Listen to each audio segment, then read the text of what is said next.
Good evening, everybody. Hey, just before we get started, if you double parked or parked in the red, we do have the gates open for overflow parking. So I don't think the sheriff will give you a ticket tonight because we're here to honor you. But just to let you know, if you did park where the gate's at, you can get out. We'll make sure. But you can't get out till after the council meeting's over, so we're going to hold you hostage. So. But just to let you know, you can park in there at the overflow where the staff's at. So at this time, please silence your cell phones and be advised these proceedings are being recorded. For those physically present in the council chamber who desire to address the city council during the meeting, please complete the request to speak form available at the front entrance of the council chamber and present it to the city clerk. Speakers physically present will be called upon at appropriate time, and each person is allowed 3 minutes of speaking time.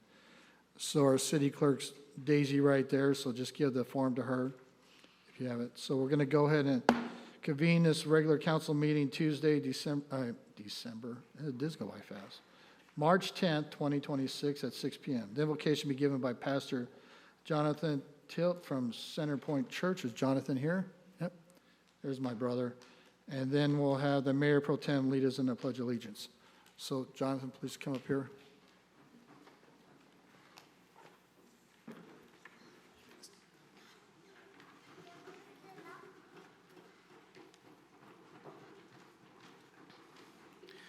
Let's close our eyes and bow our heads. Heavenly Father, thank you for today, and thank you for everyone who is here. Lord, we just ask for courage for the citizens to speak and voice their needs. And Lord, we ask for wisdom for everyone here just to be able to govern this city well, this great city of Grand Terrace. And just thank you for everyone who is here today, and we ask this in Jesus' name. Amen. Amen.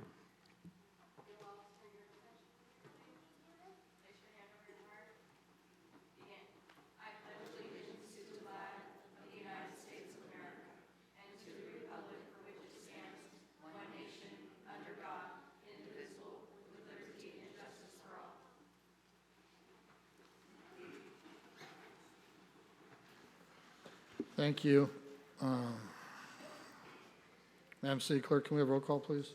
Councilmember Brown? Here. Councilmember Allen? Here. Councilmember Wilson? I'm here. Mayor Pro Tem Sabino? Here. Mayor Hussey? Present. Mayor, you have a quorum. Thank you. Item A, any additional removals? Any? Conrad? Yeah, item number 4 we'll put from consent and we'll discuss it, please. So you want item 4 on the consent? Removed from consent for open discussion.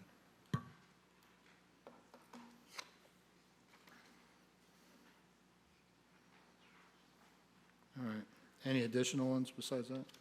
That is all. Thank you. All right. Okay, we'll go ahead and close A. Public comment. This is an opportunity for members of the public to comment any items not appearing on the regular agenda. Because restrict contents in public California law, the City Council may not discuss or act on any item not on the agenda, but may briefly respond to statements made or ask questions for clarification. The mayor may also request a brief response from staff, questions raised during public comment, or may request the matter be agendized. Do we have any public comments? Yes, sir. First is going to be an email comment submitted by Michael Artiega on March 4th. And it reads, I would like to ask Council, Mayor Pro Tem, the Mayor, and Conrad to have the Halloween Festival back to Richard Rawlins Park. Having this event back at the park is better for the kids since it's less high traffic area, and the park is a great place for kids to play, unlike a parking lot full of cars and a busy intersection. I've asked most of my neighbors nearby, and no one has complained about the Halloween Festival. On the contrary, they would like it to be back at the park. How is it that there is a complaint for the Halloween Festival but no Blue Mountain Festival, which is longer, and you typically close down the streets for that event? The city prides itself for having small town traditions. Well, Halloween is for trick-or-treating, door-to-door, for kids and haunted houses. Prior to COVID, when it was at the park, it was a great event with families, cars, vendors, and kids hanging out and not having to drive to Walgreens, then to drive to a neighborhood to go to door to door. We can also have a trunk or treat in half of the parking lot and food and trailers on the other half. If I need to get a petition signed, please let me know as soon as possible. God bless America, and God bless full-size chocolate bars on Halloween. Please add this to the agenda for the next city council meeting. And first speaker is going to be Ava Fernkos.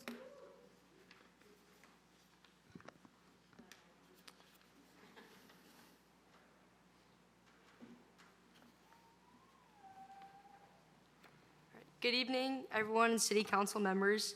My name is Ava Fernkos. I'm a 16-year-old sophomore at Grand Terrace High School. I'm deeply involved in the community. I'm a leader in my school's marching band. I serve as a Civil Air Patrol cadet, and I'm a Girl Scout pursuing my Gold Award project. I am here to respectfully propose the placement of automated external defibrillators, AEDs, at 2 of our city's most active recreational spaces: Richard Rollins Park, where the youth soccer leagues play, and the Veterans Park on Pico Street, home to baseball and softball leagues. Sports and recreation bring joy, health, and friendships to families in Grand Terrace.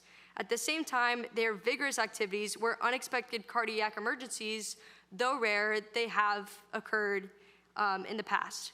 An AED on site that is easily accessible can make the difference between life and death, as every minute matters when someone experiences sudden cardiac arrest. I believe AEDs at this park would provide peace of mind to families and players, ensure leagues are prepared for emergencies, and strengthen our community's commitment to safety and wellness for our youth. I recommend that AEDs be secured in storage rooms such as league snack shacks and be made accessible during games. Select league members can receive annual CPR/AED training through our city's existing first aid training program so that they can feel confident using the device if needed. The investment in these devices would be far outweighed by the priceless value of protecting lives. It would also highlight Grand Terrace as a proactive city that prioritizes safety, setting an example for others. As a student leader and community member, I see this as a positive step forward, not just for the leagues, but for the entire city. It would reassure families, empower volunteers, and strengthen our community's confidence that Grand Terrace cares for its youth and athletes. Thank you for considering this proposal, and thank you for having me here tonight. Thank you, Eva.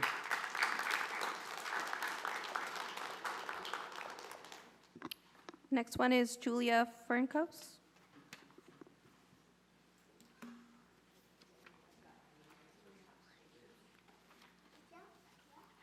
Good evening, everyone. Good evening. I'm the parent of Ava Fernkos, and I'm just here to support her proposal. I think that there is no question that every single person in this room, every person on that sitting in front of us today, cares about the children in our community. Ava spoke about the 2 parks that hold the soccer and the softball and baseball. My children are no longer involved with Little League, but they played Little League when they were younger. That doesn't mean we don't care about the kids that are there. We do. And I know that Grand Terrace does as well, with all the events that you put on and surrounding the parks in our community. So she presented to you some pros and cons. If you get some time to look at the cons and read what they say, they are so minimal when it comes to the lives of our children. The cost for AEDs to provide for our soccer and our baseball and softball leagues is minimal. The upkeep is just what you would do for a normal battery at your home. We can do that. That is so simple. And then training. The AEDs speak for itself. I think that everyone that knows about the AED knows that it will tell you what to do. But of course, in a crisis, training is so important, right? We want to have that training. Grand Terrace already provides that to the city employees and some of the volunteers. This could also be a way to get our leagues in to get that training to just solidify the safety at our parks. I don't know if you guys have been watching the news, but just within the last couple of weeks in the Inland Empire in San Bernardino, a 12-year-old soccer child died. Healthy, no signs of any distress, heart just stopped. And I read the comments that are on the internet, and people are saying, I wish they had an AED. I wish there was an AED right there that could have maybe saved his life. It's a matter of minutes when a heart stops. So I employ the city to reach out to the leagues, Ava, and try to encourage looking into what we can do to provide AEDs in our most active parks in our community. Thank you very much. Thank you. Jennifer Parker? Before we're done with that, can I make a comment? Okay, hold on, Jennifer. Go ahead. Thank you, Jennifer. So thank you, both of you. You're just a little bit ahead of us because we do have AEDs throughout City Hall, Senior Center, bus, on our public works vehicles. Every city employee is trained AEDs, stop the bleed, CPR, fire extinguishers, and naloxone, Narcan administration. And we are planning on looking for at least 2 AEDs in the next budget year for those parks. So you are, great minds think alike, and thank you. Jeff, did you have any? Thank you. She has the fastest response in the city's history. So Right. don't expect this all the time. So I don't even Thank you. know if I need to speak at this point because I'm here on behalf of Ava. Go ahead, we'll start the and- timer all over. Okay, ready, start.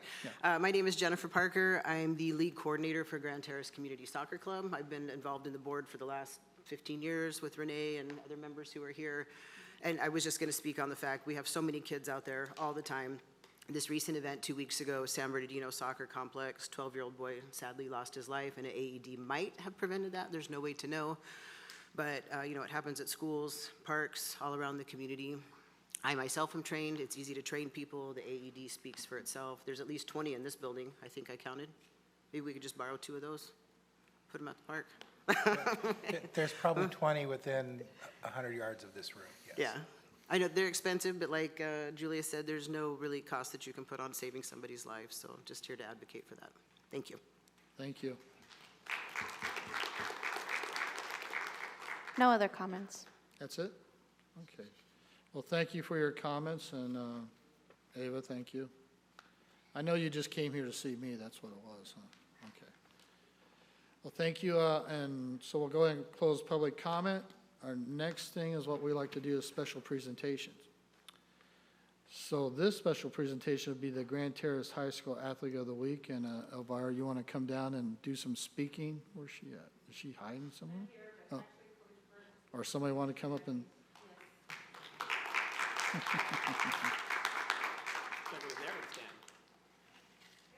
Right here? Oh, okay. yeah, right. So I'm here to present all of the athletes of the week that we've had over the school year. First, we have Jaden Marcia, who Well, is... sir, hold on. What we'll do, just talk about it, and then we'll bring them up here, and Oh, we'll okay. call their names, okay? Yeah, so first we have Jaden Marcia, who has been on the varsity soccer team for the last 4 years, I believe. Is an exceptional student in the classroom as well, managing AP classes and honors classes, and it's been a privilege to see him grow the last 4 years. After that, we have Gabby Chacombe, who's over here, who is also a varsity soccer member for the last 4 years, as well as a varsity cross-country member and varsity track, and who also juggles AP classes as well, and wants to go to be a brain surgeon, right? Or something in the medical field, as you can tell by her scrubs. Next, we have Kenneth Laquez, who is also part of the boys varsity soccer team, as well as a former member of the cross-country team and track and field team, who just told me they committed to Cal Poly Pomona to study engineering. Congratulations. Next, we have Deanna Sandoval, who is also part of the varsity girls soccer team and is part of the varsity track and field team, who, like all the others, also excel in the classroom with multiple AP classes and honor classes throughout her career in high school.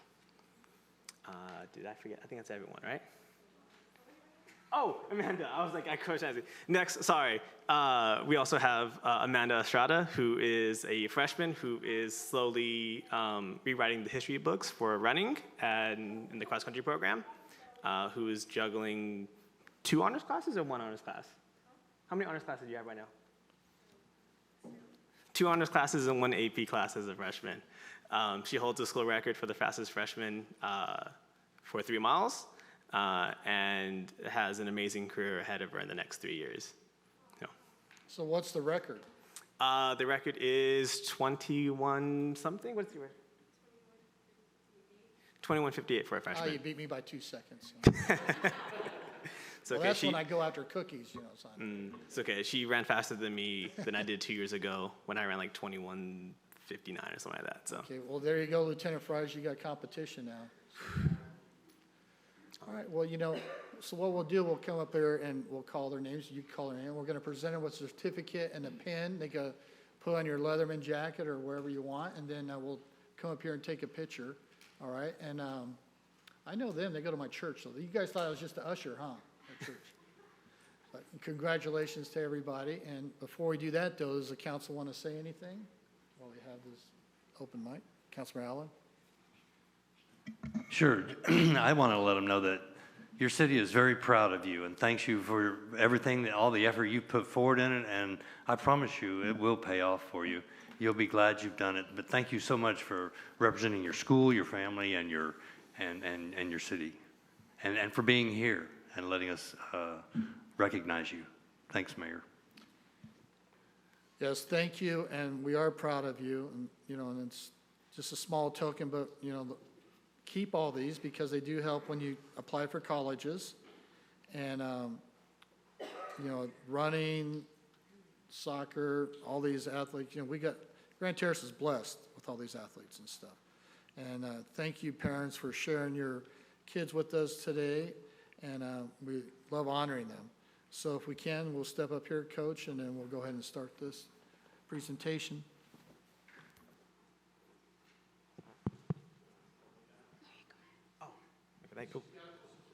Hello. Okay. Jaden Marcia.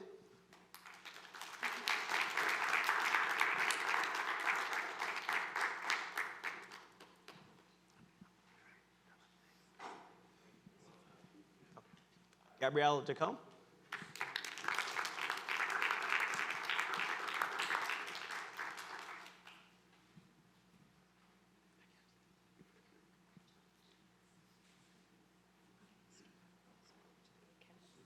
Kenneth Jaquez.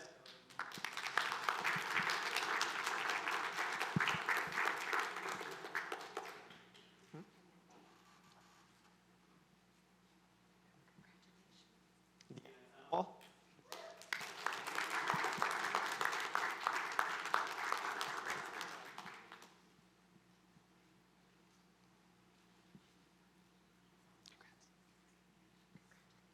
And then Amanda Estrada.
Thank you again, Athletes of the Week. We appreciate you coming out.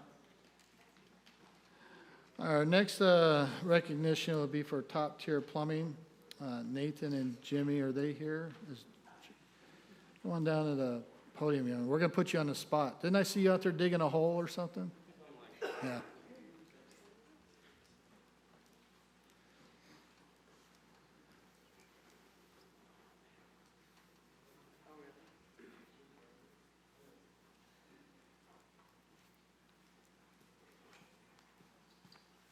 I wasn't really planning on saying anything. So, why we called you tonight, because we wanted to recognize top-tier plumber for helping a Grand Terrace resident who was in dire need because of the Edison put a utility pole on their sewer. So that house was getting ready to be red tagged, and your company there stepped up to the plate, and they did it pro bono until, they got paid from Edison, because Edison wanted the homeowners to pay for it first, and I think it was a significant amount. So we just wanted to take the time out today to recognize, the business there and, all the employees who helped out. So it says, the City of Grand Terre extends sincere appreciation to Top Tier Plumbing and Air for outstanding response and dedication to our community. Their prompt assistance to the local homeowner amplifies the company's commitment, expert service, and professionalism in the care of the residents. We are grateful for your continued partnership and cooperation and contributing to maintaining the well of our community. So thank you very much for taking care of that. I don't know if Mike's here. Mike's here. Mike, would you like to say a few words? Yeah, I want to say thank you. Totally, did a good job. Was there within 2 hours, and I want to say thank you too. You're my hero of the year, and thank you, both of you. Well, you're welcome, Mike, and I'm glad everything worked out. And And mom said thank you too, also, Bill. Yeah. So we appreciate it, and as a team effort. But that's what good thing about this little city with all the volunteers and the students and athletes is the businesses here taking care of everybody. I was fighting him for over a year and a half, and then you saw that post, and that was just me lashing out, letting it out, what's my last resort? What could I, is it, because I was down to where nobody could help me anymore, and but then you stepped in, and you're the man. Well, thanks. We're not here for that. We're here for you guys tonight. And these guys too, them and they came in and did a good job, and within the very next day, plumbing was restored, everything. Well, we appreciate it. And then So- shout out goes to Mark Clow from Edison, the representative that takes care of the city. He made sure everything got going too. But another thing, Mike, Mayor, what we talked about, and everybody, residents, if you're having issues, please, the council's here to support you. Email or call us, and it would have been done or faster than a year, buddy. I'm telling you that right now. Yeah. But that's the best way to do it, documentation. So we're living and learn, but I'm glad everything worked out, and your mom's, got to. Thank you. Yeah, so, thank you, guys. Council, you have anything you want to say? No. So what we're going to do, we're going to come up here, and Mike, you too, and we're going to give the certificate to Top Tier and then the pen. So thank you.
Something near and dear to my heart is National Nutrition Month.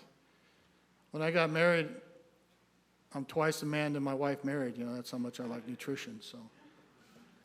But it's a proclamation. Do we have Rosa King, is she here? Okay.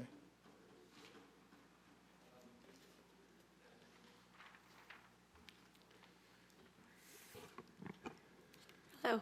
Hello. Sorry, I lost my voice, so I will try to be as clear as I They can. say Girl Scout cookies help you with your voice, I don't know. Right. So good evening, Mayor Bill Halsey, council members, and members of our community.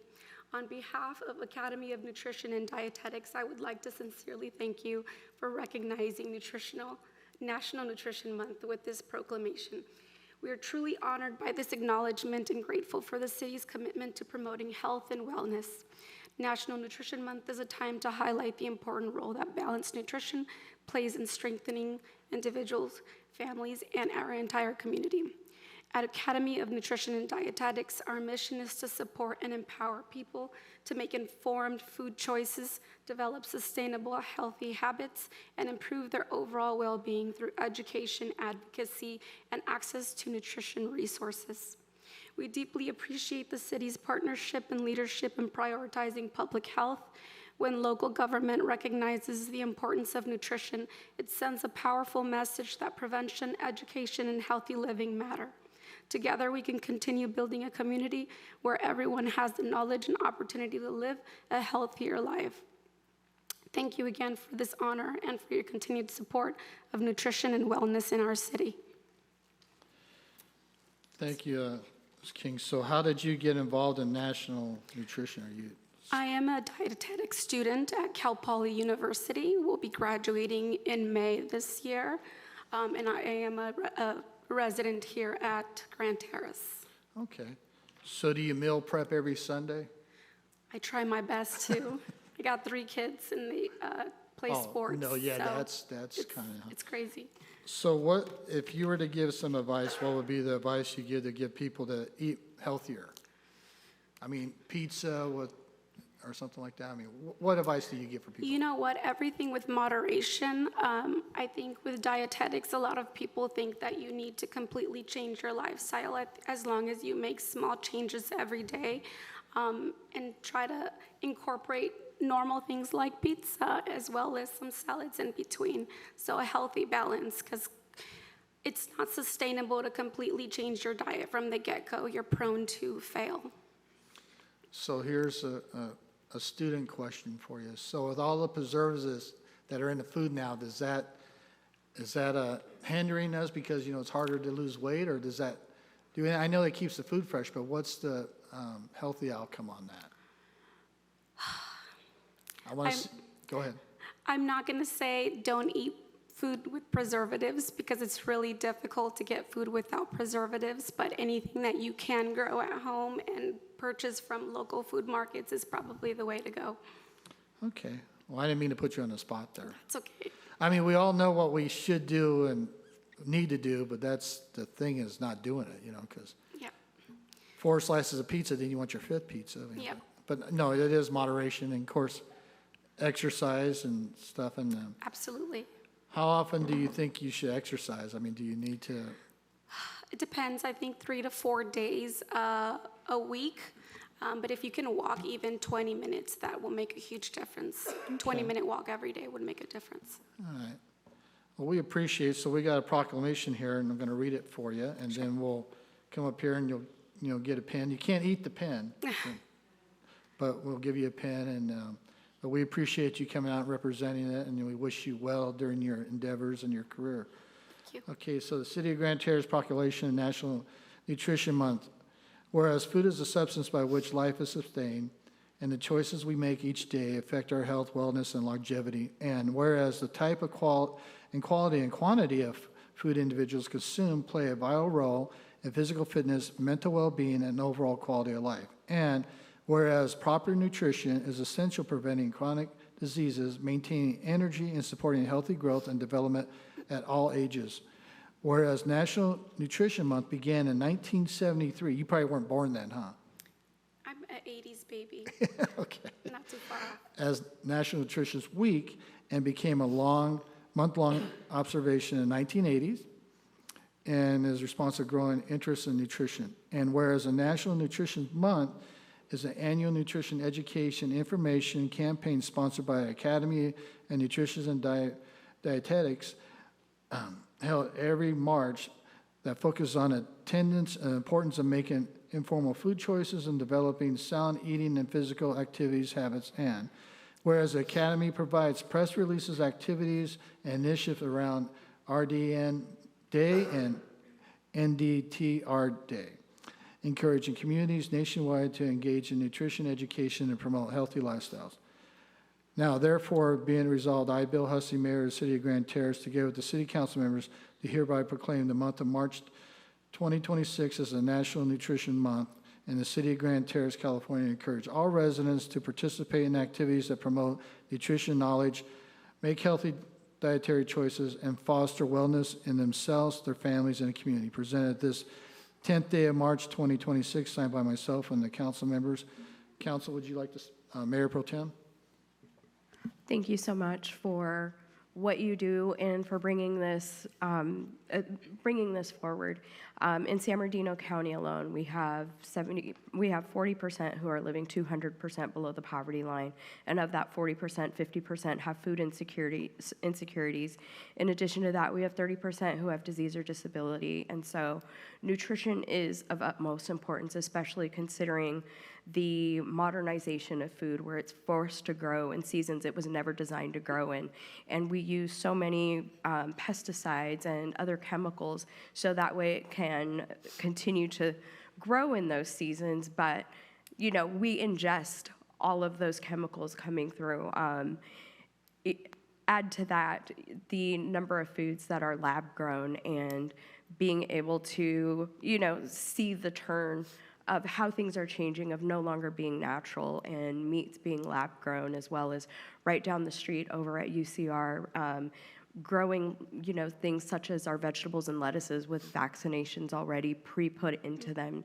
You know, like you said, it's important that we start growing our own food at home, because natural foods without those commodities in them are of greatest importance, because you only get one body, and at the end of the day, you know, that our body is a temple and we have to take care of it. So again, thank you and congratulations. Thank you.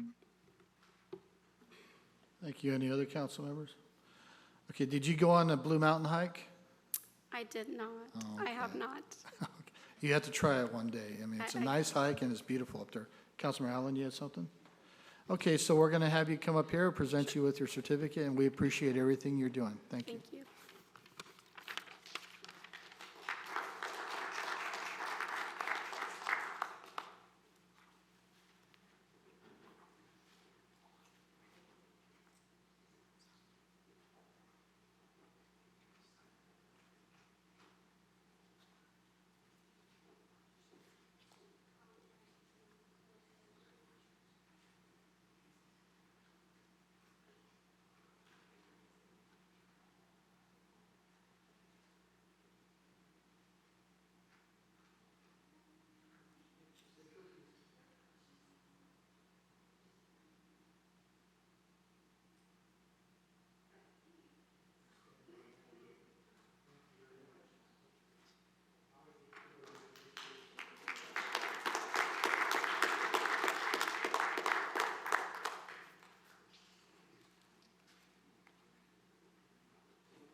All right.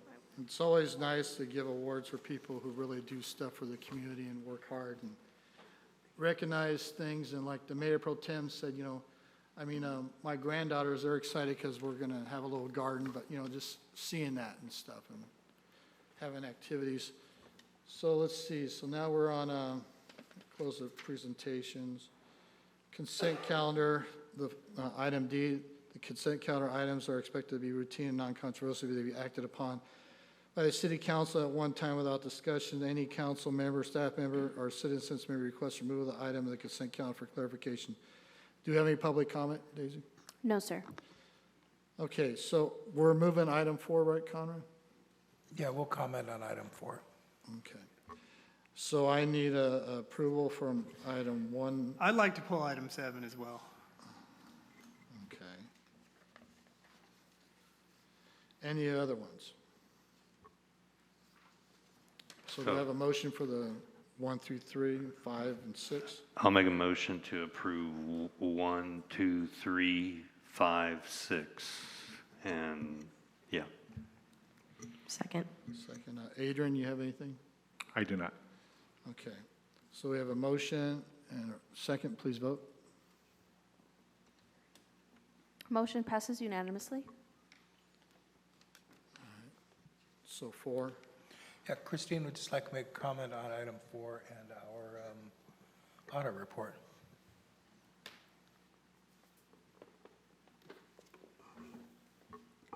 Good evening, Mayor, Council.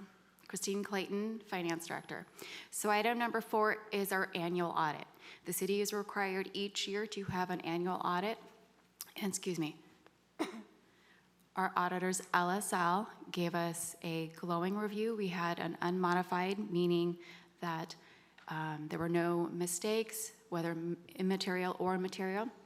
And we are required to have this for transparency reasons. We want to make sure everything is open to the public, that we are doing everything that we are fiscally responsible for, and to show the public that we are spending their funds accurately and appropriately. So that was what item number 4 was our annual audit, and we had a clean audit. And we have had a clean audit for the last several years, and I anticipate clean audits going forward. Okay. Questions for council? No? Well, thank you for the clean audit. We appreciate it. This was a receive and file. Sorry. Director Clayton. I did notice there were a decline in the value of some of the capital assets, and I assume that's just from depreciation? Yes. Okay. And other than that, sales tax volatility as usual, and pension and OPEB liabilities. So those are, you know, the city's in great financial shape, and I think that's important. And I thank you for the work that you did, and we're highlighting that for our residents. It's important they all understand that we have third-party auditors that are coming in and verifying all of our financial transactions. But as far as the declining capital assets, that's an age of our city's facilities. And those are things that I look forward to working with my colleagues to address in the future. And as Conrad's heard me say in the past, the pension and OPEB liabilities is something I think we need to take a look at as a city and pay those down to free up those dollars to reinvest in our community. So again, I just wanted to share my appreciation with you and my observations. And that's all I have, Mayor. Thank you. Thank you. Conrad, did you have something you wanted to say? Oh, no, just when we're done, this is a receive and file. That's all I had. Okay, so we need a motion and a second for item 4. I'll make a motion on item 4. Second. City Attorney, you have anything for that? I do not. Please vote. Motion passes unanimously. Thank you. Item 7, Councilmember Brown. Any question? So I was kind of surprised to see this on the agenda at this point in time, because this is a future expenditure plan in the event that the voters approve the extension of Measure I.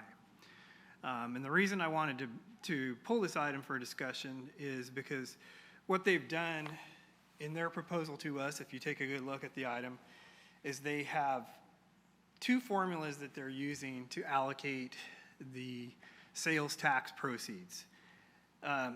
The thing to keep in mind is the way that the San Bernardino County Transportation Agency, with representatives from each city, does this, is those tax dollars are returned to source, meaning theoretically we get a return on our sales tax dollars in Grand Terrace to reinvest in Grand Terrace. So they have 2 subregions.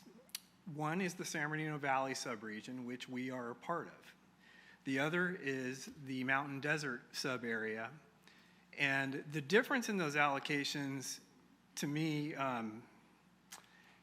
for Grand Terrace doesn't really make sense. So I'm gonna throw some numbers at you, bear with me. But the current plan that we have, the Valley region, Grand Terrace, receives 25% of our revenue for local streets, roads, transit, and our priorities. Whereas the Mountain Desert subarea receives 70% for those same categories. And this is essentially, in my mind, regional versus local control. So what they're proposing is that 50% of the money is siphoned off for high-capacity ground transportation. Those are our tax dollars that are going to pay for high-capacity ground transportation, meaning bus, rail, and so forth, throughout the valley.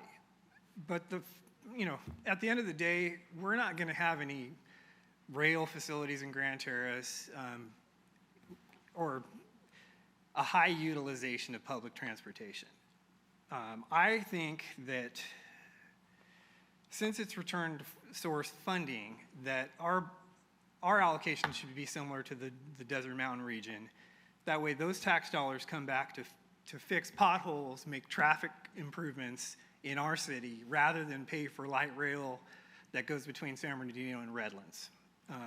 That doesn't serve our residents, and I would like to make a motion that we approve the Measure I expenditure plan, but on the condition that our sub-area region be adjusted to match the mountain desert sub-area categories. So we are getting the full 70% of our tax dollars back to Grand Terrace rather than 20% as proposed. So that's my motion.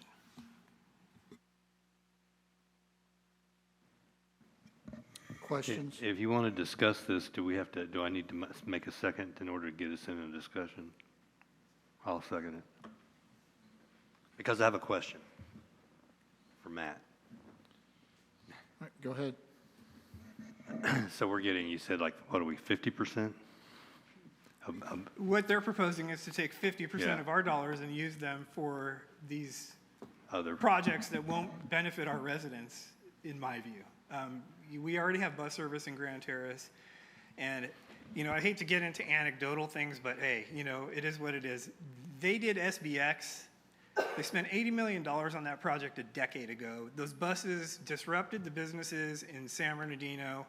They're still running less than half capacity. There was a story in the New York Times today about the failure of the BART system in San Francisco. And that just goes to show you, we're Southern California, we're a bedroom community. People drive cars here. So I would rather our dollars go to fixing our streets in Grand Terrace than funding these projects that really don't benefit us. I mean, I don't want to pay for rail in San Bernardino. I don't want to pay for bus systems that don't serve our residents. I want those dollars to fix our streets. Okay, I'm going to take back take it back. I'm going to take it back. But I appreciate that research you did on that and the information you came up with. Now, my question is, if we pass this with this, is this going to need to be rewritten, or do we add a caveat, and is it really meaningful, or is it meaningless? Will it actually change anything, or will SBCTA look at this and say, oh, well, we better add 20%? Well, they probably won't like it. Well, but I don't represent Yeah. SBCTA, and I know, but what I mean is, can it be, what I meant was, do you know if it can be effective in any way? Absolutely, it could be, because it would be up to the board, the SBCTA board of which the mayors are representative on. Yeah. But we're talking about a tax measure, an extension that is yet to see the November ballot. Yeah. So if they want people to buy in Grand Terrace, they better invest in Grand Terrace. And so I know that, for example, the roundabout, the new, Grand Terrace interchange, that was paid for by Measure I fundings. A substantial amount of that project was funded that way. Yeah. But what I'm saying is, the way that they proposed it doesn't fit Grand Terrace, and they proposed a model for other cities to allow them to have those dollars. So I would fight for those dollars to be returned to Grand Terrace. So what I'm trying to get at is, this is not at a place where it can't be changed. We could, by sending this back, SBCTA could make that that change before the ballot, before the measure. SBCTA is going to come knocking on our door and Right. asking us all to support their tax extension measure. So I'm not supporting anything that doesn't benefit Grand Terrace to the fullest extent. That's my position. Well, I appreciate that, and I agree with you there on it, and I'll support it also. It'd be nice, I mean, he's on the board, it'd be nice to hear from you, Mayor, if you think this will have some sort of impact on them. Answer real quick. No, just not necessarily an answer, but a clarification that the regional mobility is not just buses and trains. It is expanding freeways, our interchange. It is regional transportation. And by categorizing it as just buses and trains, we're missing a big portion of that. So it is freeway upgrades, off-ramp upgrades, regional pieces that let people from Grand Terrace commute throughout the region.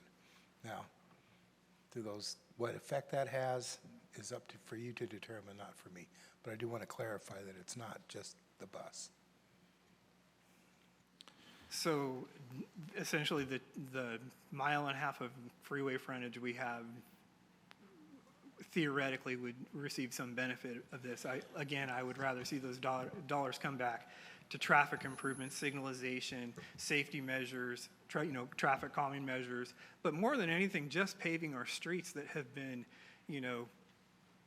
haven't been touched in the last decade, and we've got streets falling apart in Grand Terrace. And so that's my focus. That's what I want to do. I think that's the best thing for our community, is planning for the traffic impacts of the growth around us, and we need those dollars back in Grand Terrace, not funding other projects in the county of San Bernardino.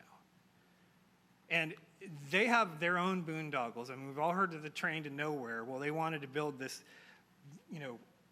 train to the city of Montclair, and they were looking at, hundreds of millions of dollars for it. Fortunately, our mayor lobbied to kill that thing, but they're coming back with another proposal to fund it because it came in way over budget. I think it was over $300 million last time I heard, and those dollars, that's not serving our residents. So anyway, that's where I'm at. That's my motion. And, you can always count on me to be pushing to return the tax dollars to the residents of Grand Terrace and to our community. And I'm going to continue to die on this hill, regardless of what SBCTA does. I'm clarifying and not making SBCTA's argument for them, all right? They can come make their own arguments. Mayor Pro Tem? Thank you for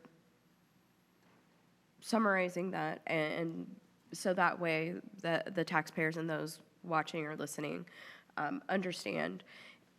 And I agree, Grand Terrace should be first and foremost. That's our job here from this dais, is to ensure that, again, that the money comes back and it serves us well. And to your point of making sure that our streets are taken care of, I mean, when we meet with residents over and over again, and their concern is my street's starting to look like cobblestone, and the request of when's it going to be done? When's it going to be done? If you don't live on the Barton or Mount Vernon corridor, then who knows when that's going to happen. And we have to explain to people it could be 5 years, could be 10 years, we don't know.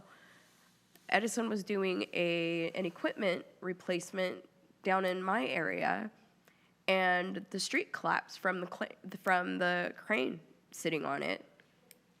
Couldn't handle the weight, broke a water line. And the concern is did this street have the capacity to carry this weight? And when was my street last repaved? And we had another issue down on Mount Vernon as well. And so, these are things of concern. I would like to, hear from the mayor as well, who represents us with SBTCA, to find out, what does that advocacy look like? Thank you. Okay. So this is what SBCTA, we're one of the smallest cities, but I kind of think we have the biggest support. So this Measure I thing is the extension of a half-cent sales tax with a gas tax. Some cities wanted to bring 1 cent, The majority of us said no. The thing is, yes, Montclair wanted to have their Metrolink attaching to LA County's railroad, and for a half mile of rail, they wanted $300 million. And they want LA County to be in charge of it. So we told them to go pound sand. It's supposed to be a $20 million project, and no, we're not going to waste money like the state does on a train that goes nowhere.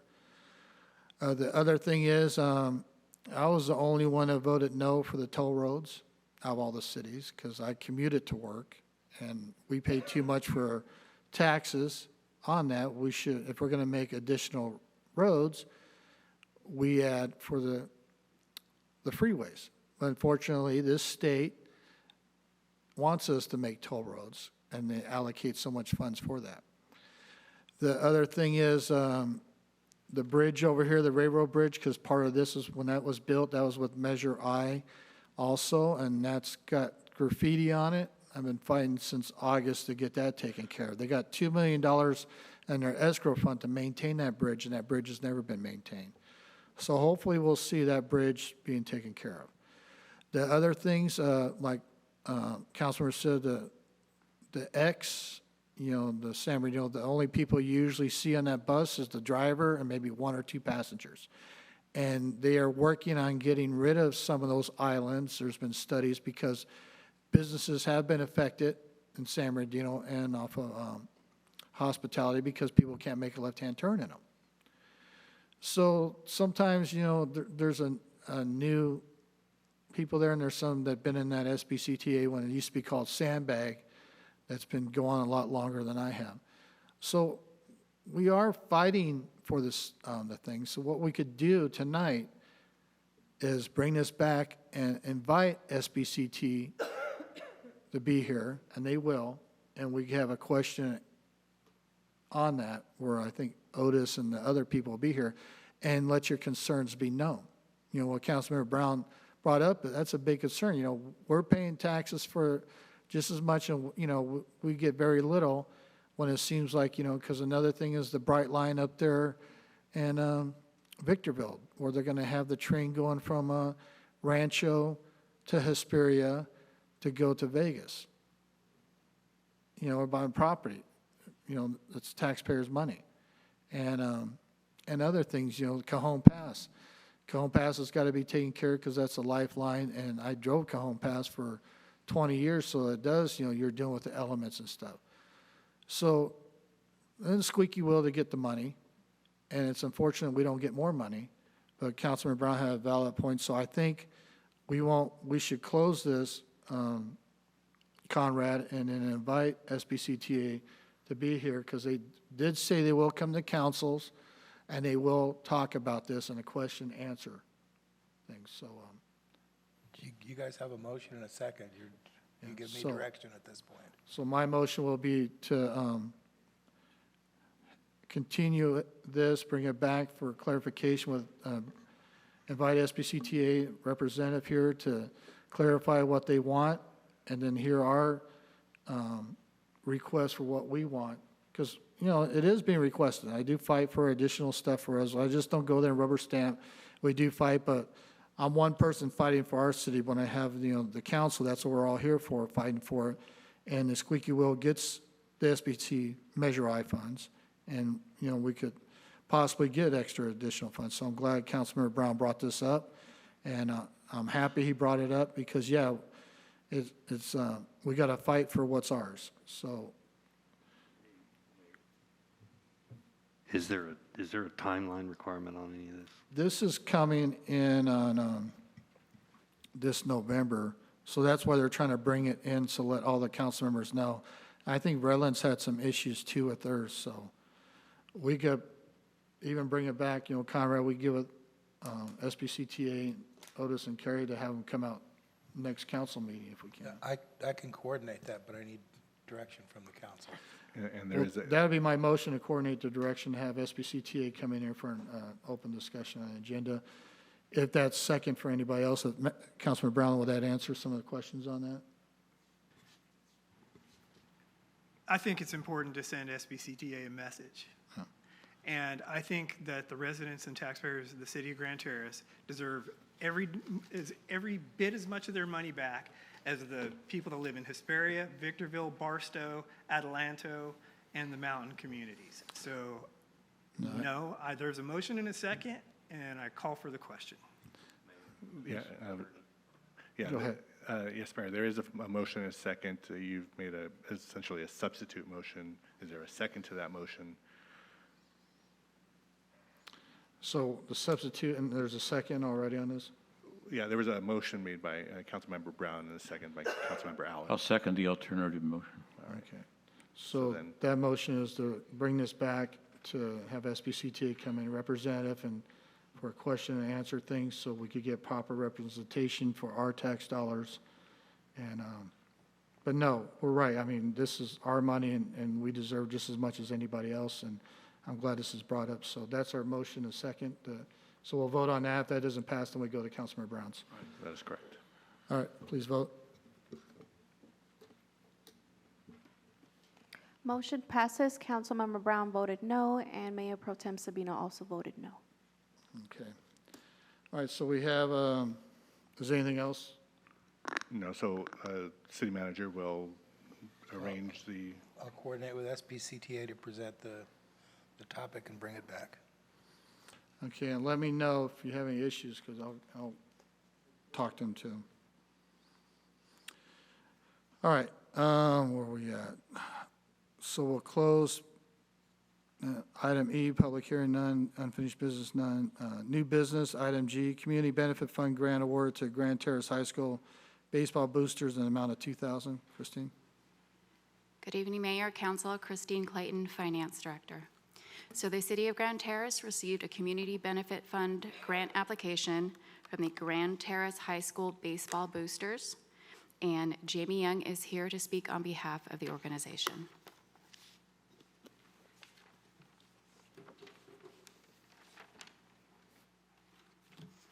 Good evening, Mayor Hussey and the City Council members.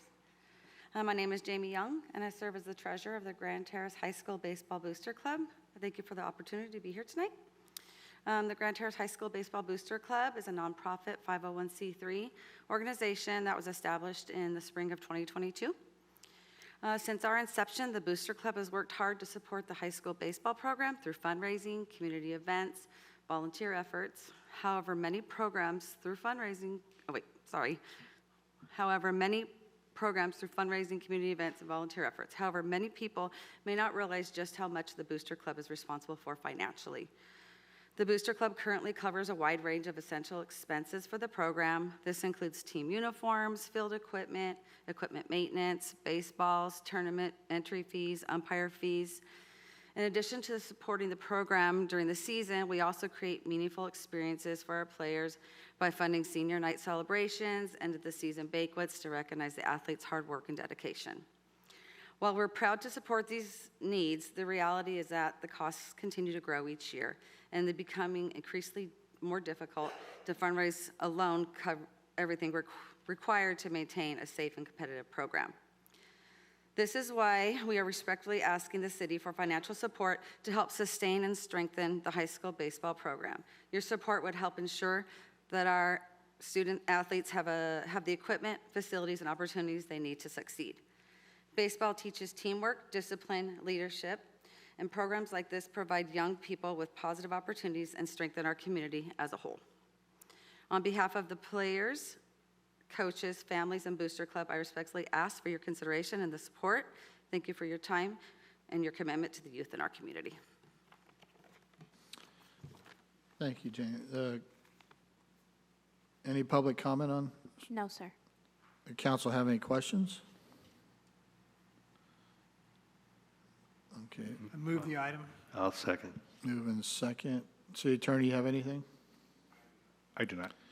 Okay, we have a motion. Please vote.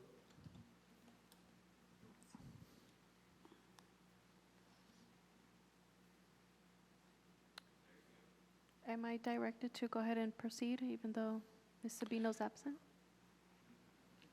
Yes, I mean, we could wait for her if she'd like, if the mayor would like, or we could proceed. No. No? Okay. Motion passes unanimously. Okay, thank you and congratulations. Thank you very much. Appreciate it. And let us know when the games are. We can do that. Okay. How's your son Colton doing? Well, he's playing at San Bernardino Valley College, but somehow I'm still on the booster for the high school. But I have some grandsons coming up, so I'm going to stick around. Well, you know you have to change his name to Grand Terrace, not Colton. I don't know what's in. We'll see what we can do. Thank you guys very much. Thank you. Item 9, first reading and introduction ordinance adding a chapter 9.37. Conrad? Thank you. After the last few meetings, we realized and went out to do some enforcement that we did not have any ordinance addressing aggressive solicitation to back our code enforcement and law enforcement people with. So this is to introduce an ordinance to address aggressive solicitation. Makes goal number 2, maintaining public safety. There's been, obviously, we've all heard an increase in complaints about aggressive solicitation. This is individuals who are engaging with pedestrians and motorists in an intimidating or aggressive manner, blocking traffic, sometimes knocking on windows of cars or you know, in other ways hindering people from engaging what they would like to do. So that's not behavior that we'd like to condone in the city. So as part of this, though, solicitation is federally protected as free speech.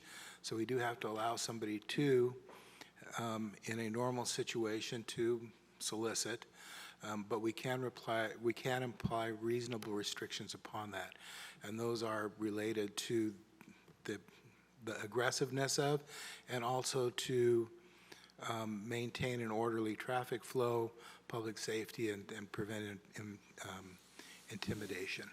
So the ordinance does address the aggressive form of solicitation, and it does preserve the constitutional rights of the individuals for free speech.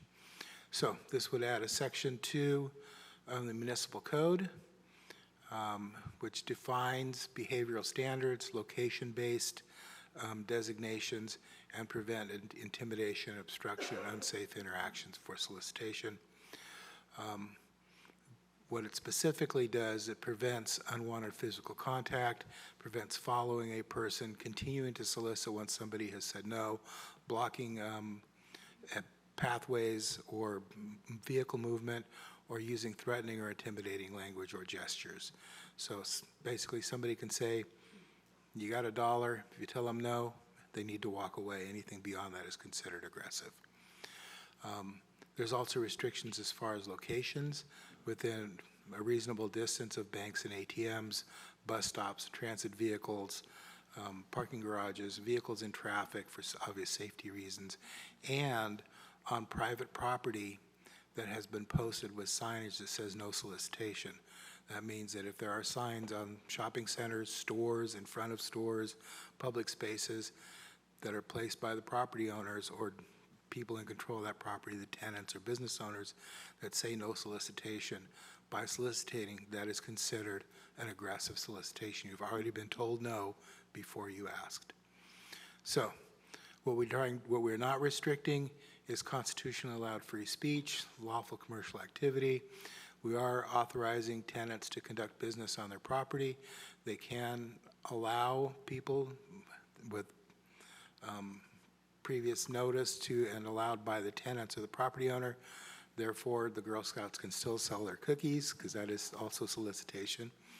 And the kinds of things where you can ask somebody to fix the car or whatever else. So we're trying to allow this normal and civilized behavior, and trying to block things that are not reasonable.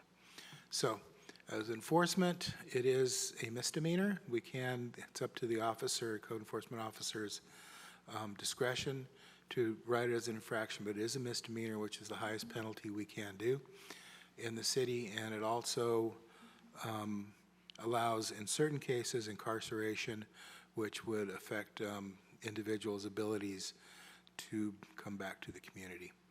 And misdemeanors are consistent with our, as we did a few months ago, our revised penalty program.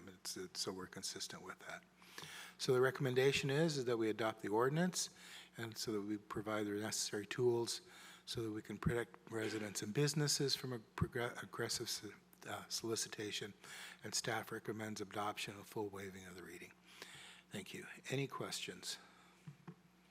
Mayor Pro Tem? Thank you for the presentation. I know that I've been out the past, I don't know, 2-3 weeks because of the number of posts that go on social media with concerns with the aggressive solicitation. So thank you for putting this on the agenda tonight, and thank you, Lieutenant Fries, for your support and following up on those phone calls, because time and time again,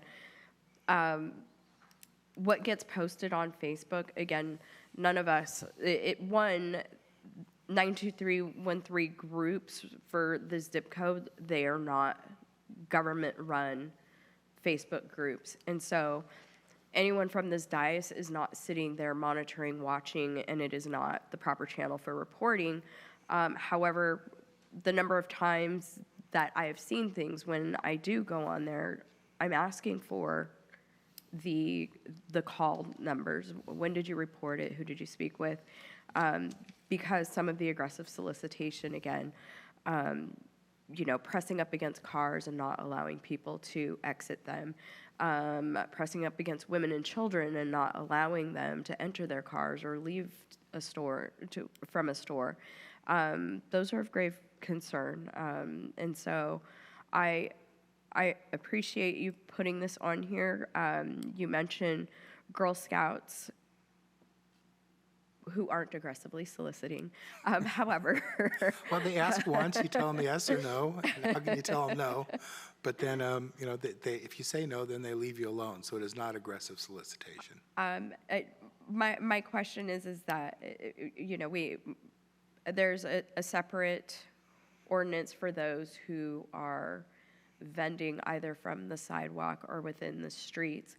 What about those who are vending from the sidewalk of businesses outside of Girl Scouts who kind of just go and set up shop, such as free government phones? Those are conducting business on private property without a business license and without permission of the property owner. So first, they're trespassing, and secondly, they're violating our business license code. Okay. And before we go further, thank you. And I really appreciate you reiterating that if this is approved, this certainly puts some teeth into it. And with that, we need to stop posting on social media. We need to stop calling the mayor or the council members, because we cannot respond to that. And even if you call the mayor calls me, I call the sheriff, the lieutenant calls the sheriff, by the time we've run through that chain, we're an hour away. And whoever's soliciting is long gone, has got his money, is tucked back in bed. So we need to immediately follow or see something, say something, get a hold of law enforcement so we can get somebody out there, or we can dispatch our code enforcement officers and engage immediately. This is a function where immediacy is important. So thank you for bringing that up. Thank you.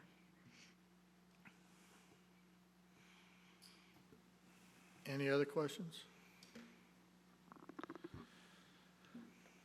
Okay, well, thank you, Conrad, for that, and give us another tool for solicitation. Is our code enforcement driving around during the evening time? Because this is when most of the door-to-door solar, whatever, comes out, and, they're interrupting household residents, and They work 10 hours a day, 6 days a week. They at times flex into the later evening. I don't want to necessarily give working hours right now, because somebody out there is setting their clock on when code enforcement goes away and what they can do. So they do work 10 hours a day. There are some days they come in later, flex into the later, early evening hours. And then there's other days they're in earlier, and their schedule varies. okay, so are we done giving the slap on the hand and start doing citations now? For any of this solicitation? it is up to discretion of the officer. So we are, and actually our code enforcement officers and law enforcement officers, specifically on vehicle issues, and that's something we've been targeting for the last 2 or 3 months, are being very stringent on that. On other ones, there's, if somebody legitimately does not know and it's a warning is fair. Depending on how bad it is or what they're doing, it's the discretion of the officer. And then, beyond a warning, yes, we do cite. So illegal food vendors setting up taco stands in middle of Barton Road.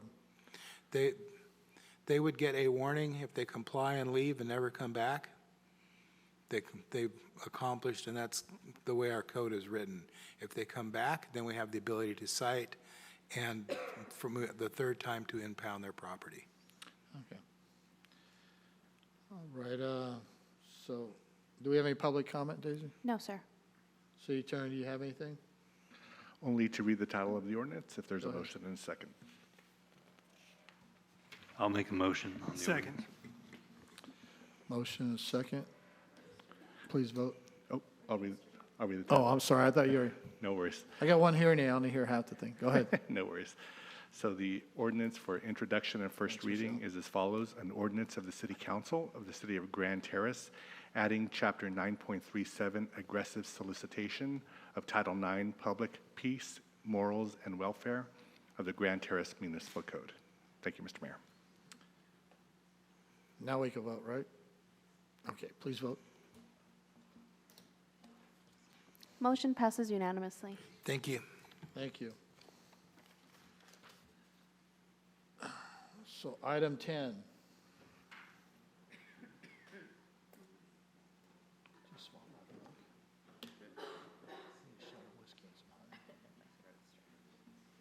She's got water. You need more water?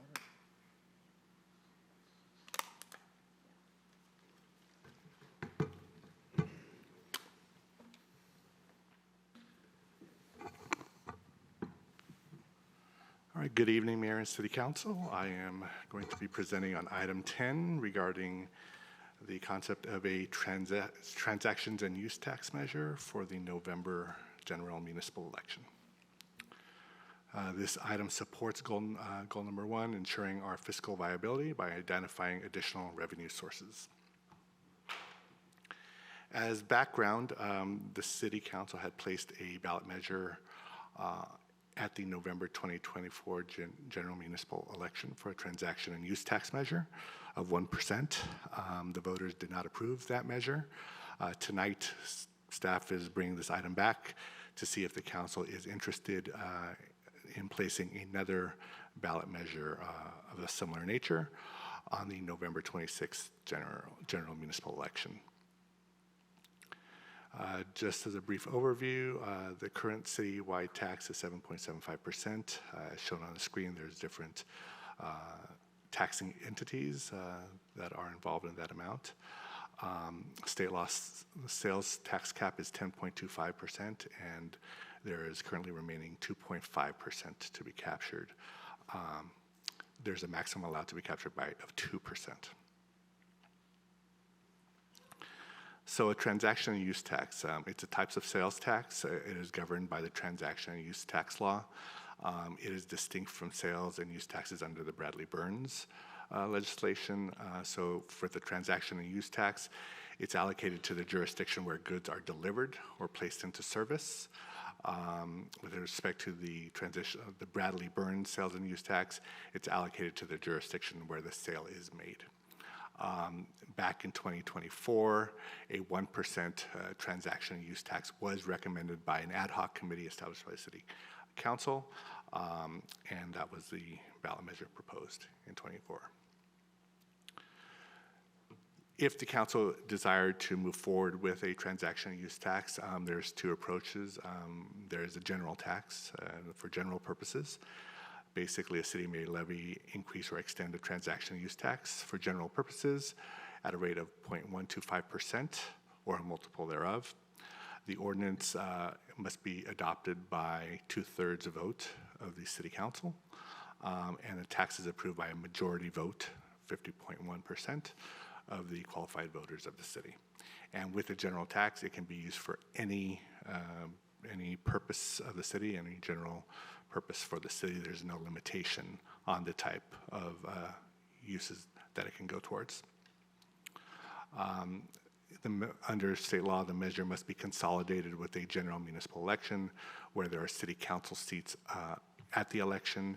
The next general municipal election is November 3rd, 2026. So it would be an appropriate time to place a general tax on that election. The other option is to do a special tax, basically the same ground rules, but with one exception. With the special tax, the ordinance would have to include a specific purpose for where the funds would be dedicated. It would include an expenditure plan describing the specific projects for which the revenues from the tax may be expended. And generally, the funds may only be used for those purposes. If the city council was interested in proceeding with a tax measure, there are 3 resolutions that would need to be considered and adopted by the city council. The first one is a resolution ordering the measure to be placed on the ballot. The second is setting priorities for the written arguments and directing the city attorney to prepare an impartial analysis for the measure. And then third is providing for the filing of rebuttal arguments for the measure. If the 3 resolutions are adopted, then the city council will need to conduct a first reading of the ordinance. And that is recommended to take place no later than June of 2026. So there's no gun to your head tonight in making a decision. Obviously, staff would like to get as early indication from the council where they would like to go with this. If the council does adopt or does introduce the ordinance for first reading, the second reading of the ordinance would occur after the election and only after the voters vote to approve it. So otherwise, there would be no need for the second reading of the ordinance. As proposed in the draft resolutions and ordinance, it would be a ballot measure on November 3rd, 2026. It is a transactions and use tax at a rate of 1%. The ballot measure I have on the screen, I will read it for you as well. So the ballot measure, again, this is based on the last one. Obviously, it could be modified or tinkered with as the council sees fit, but it provides Grand Terrace General Services Measure, shall the measure funding general City of Grand Terrace services such as additional law enforcement services and for general government use by establishing a 1% sales tax providing approximately $1 million annually until ended by voters be adopted.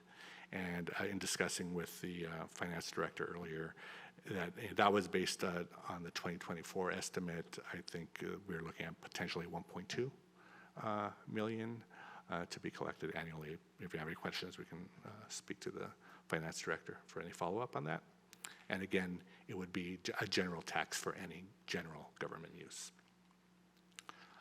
Fiscal impact, city attorney's fees to prepare the resolutions and ordinance. We've already prepared them from the 2024 election, so there's not going to be a significant cost other than modifying and updating them as need be, so that should not be very significant. And then costs for public outreach and education on the measure. Again, as a reminder, the city cannot advocate for a measure, it can educate for a measure, and that's our limitation. So for tonight, the recommendation is if the city council is interested in proceeding with the drafts as proposed, it would be to adopt a proposed resolution and conduct the first reading of the ordinance, or provide other direction to staff, including bringing this back for further discussion or further direction. Thank you, Mr. Mayor. Questions, Mayor Pro Tem? Thank you for that presentation, and I apologize. My daughter had competition this weekend, and there was a whole lot of yelling on, and I've been drinking nothing but coffee, so I have a dry throat, and I apologize. No worries. I just want to clarify for, again, the residents, this proposed measure is just for general fund use, correct? As included in the drafts, yes, that is correct. And requires only a 50+1. Correct, a majority vote. Okay. And for a special tax, can that be proposed from this dais? It can be, it would require a 2/3 vote. Okay.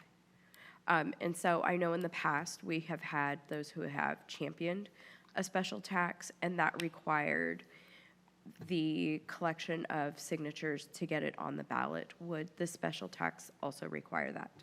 No, not that I believe. It would be an initiative measure that if they want to go through an initiative process, then yes, they would have to go get signatures. Okay. And at that time, then, from this dais, we could designate exactly where that money should be allocated and spent, correct? That is correct, if the council desires a special tax.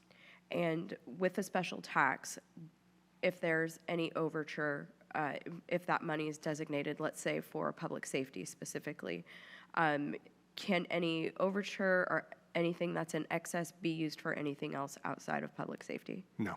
Okay. Thank you. Councilor Wilson? Inquiring Minds want to know. Actually, this one's directed at the city manager. Cost to put it on the November ballot.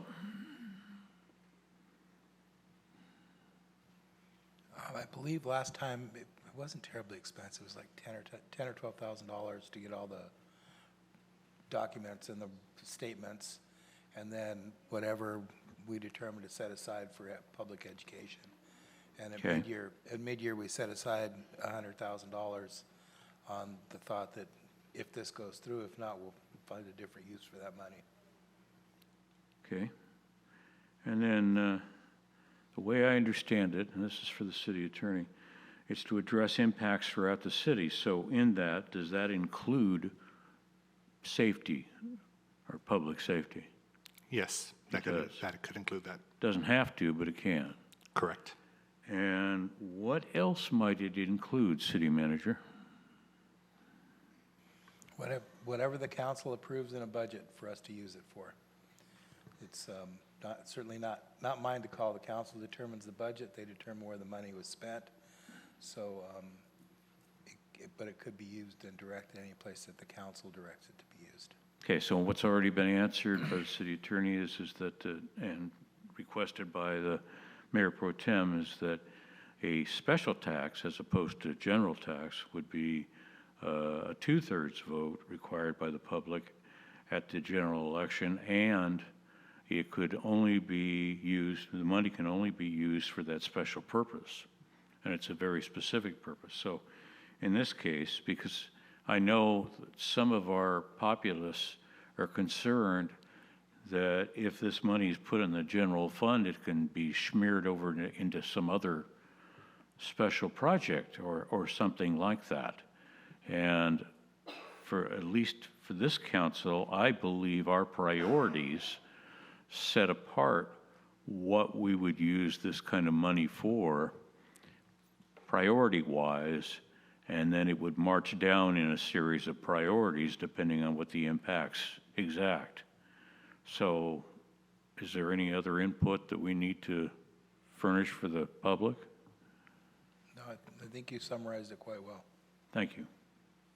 That's all I've got, Mayor. Okay, we have any public comment? No, sir. Okay, so, general tax, are you advocating that we do a general tax? Am I advocating? I am not advocating anything. Is that your suggestion?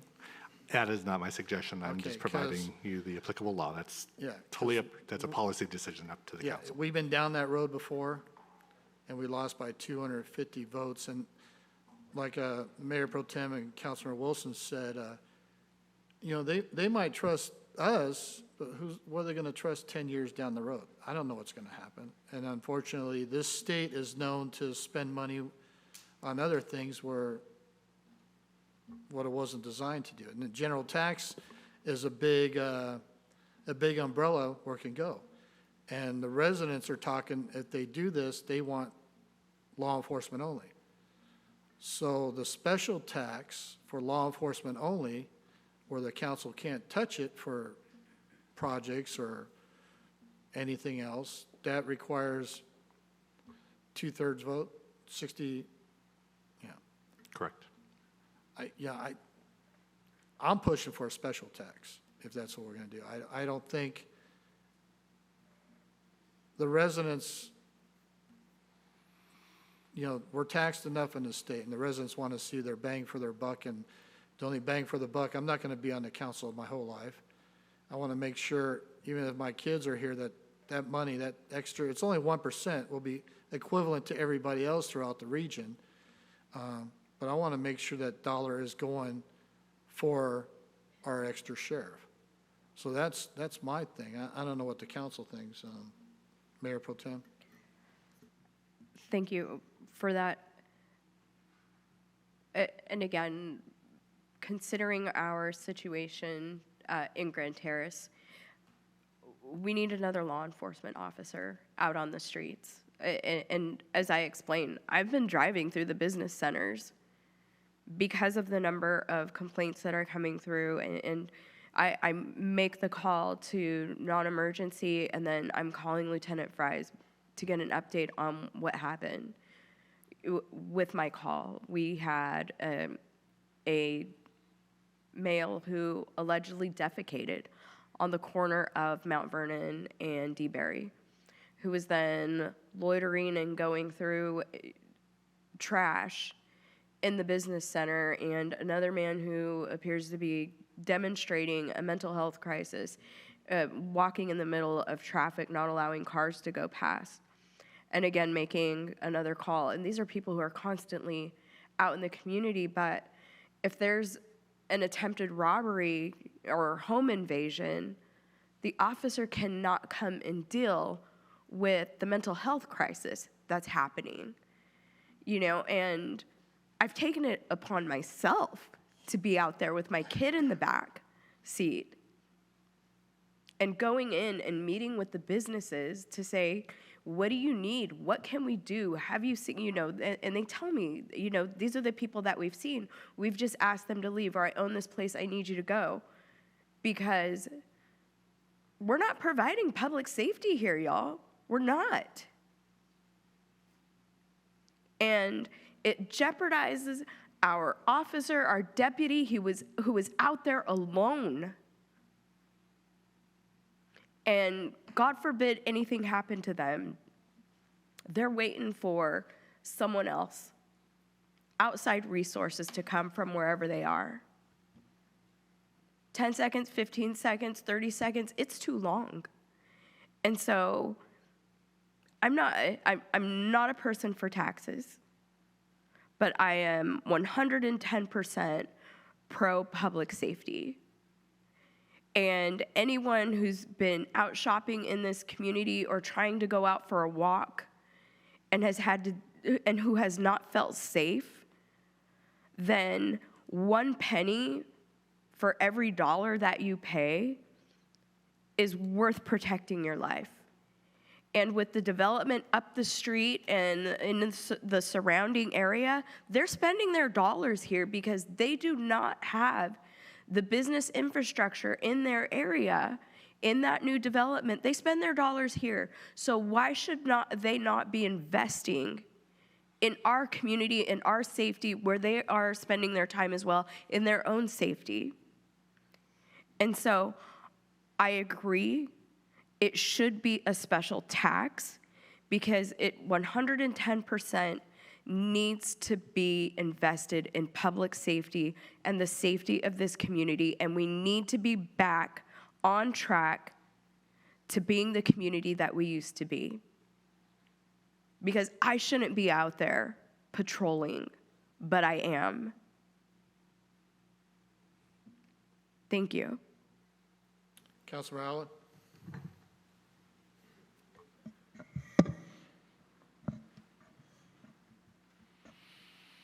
I want to ask the city manager, how much of the budget goes to law enforcement annually? Approximately? Is it like 2.2 million? At this point, it's almost 3 million when you take into consideration overtime and everything that we pay. Okay, so. About a little more than a third. Yeah. So does that come from, is that paid out of general funds? A majority of that is paid out of general funds. Were those funds used to pay for our law enforcement services now? Are they funds that we received from a previous special tax election? No. Or do they come from general tax revenues? For the most part, they come from sales tax and property tax. All right. So then, if there's a special election and it is successful, only that money is protected.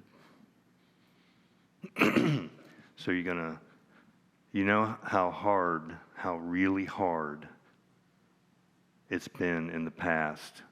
In fact, we've never been successful, have we? We've tried 4 times, this city's tried, to pass a tax. So now, I mean, even when it was general, we came really close, just like the mayor pointed out, just a few votes. But what if that had been a special tax? It wouldn't even been close. You know, it would have been a, you know. So anyway, my point is this.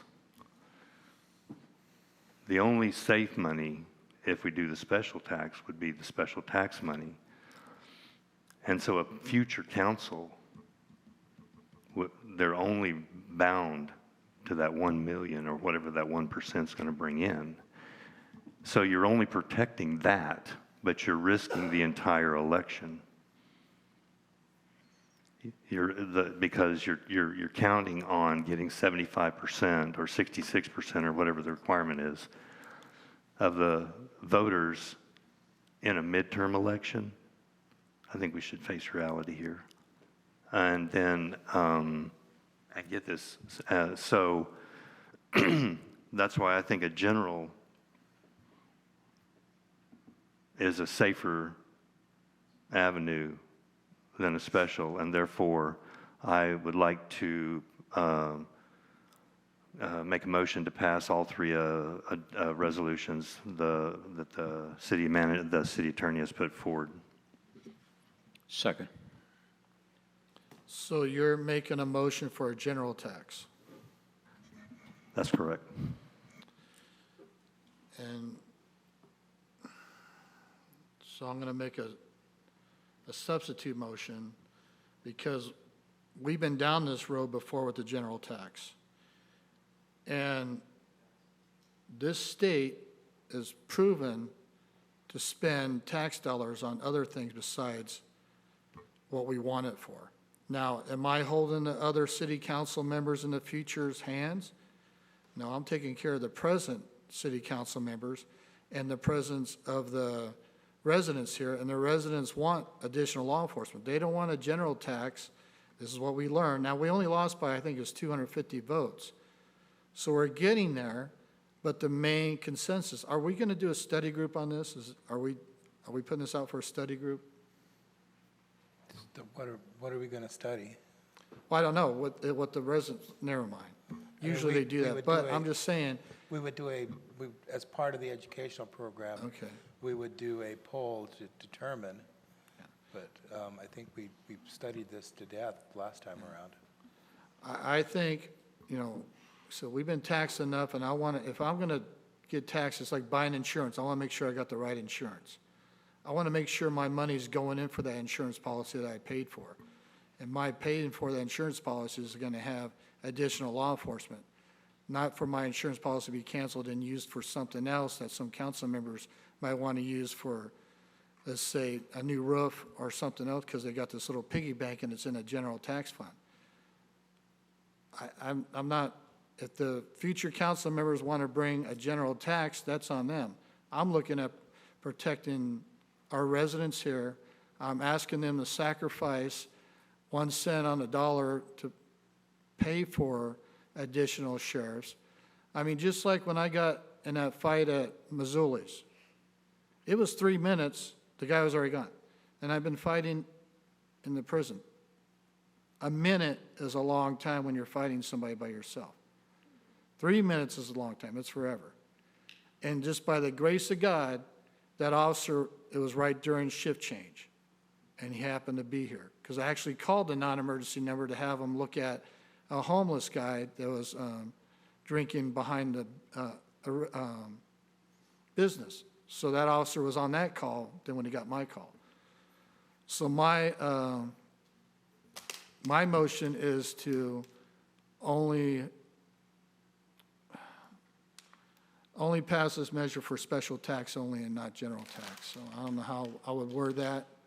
City Attorney, what?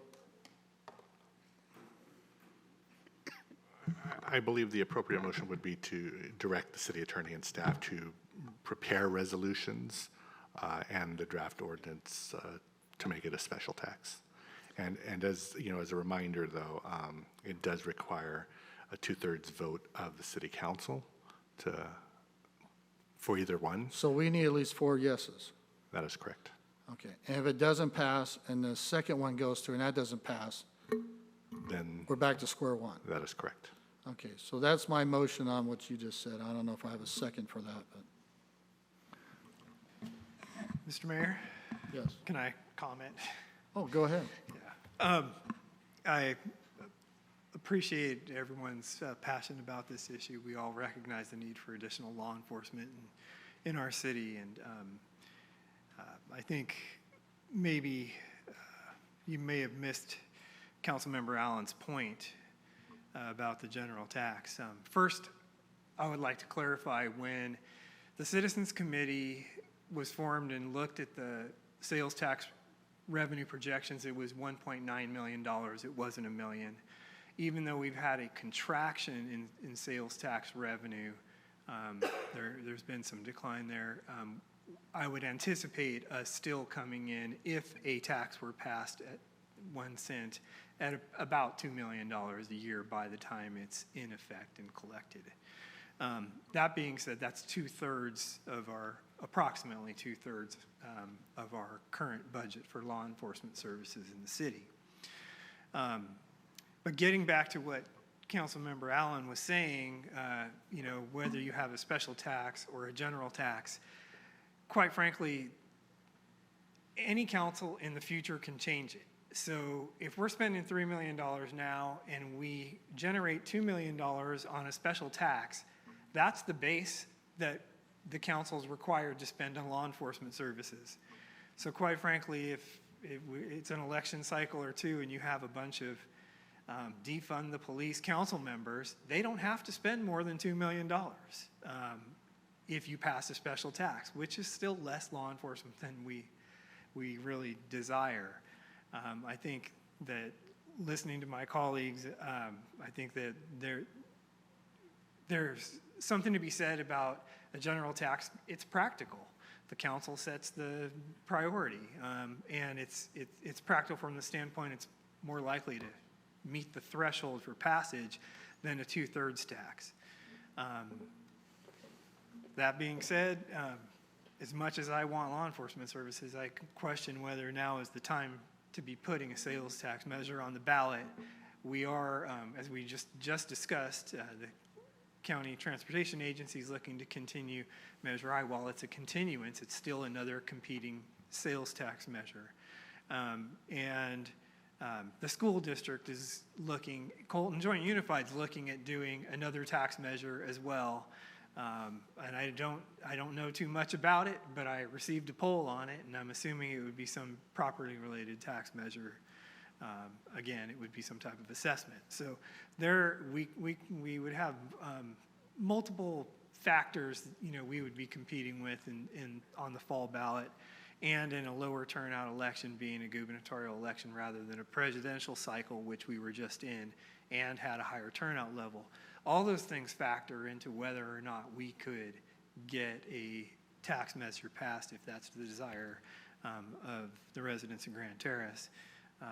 You know, if it's put on the ballot, you know, they've got the commitment that it's to be used for law enforcement services as long as they elect people that support law enforcement, regardless of whether it's a general tax or a special tax. But anyway, those are my thoughts. I wanted to just shed some light. I do see both sides of that coin, But at the end of the day, I don't think it really matters because ultimately the council makes that policy decision on how those funds are going to be spent.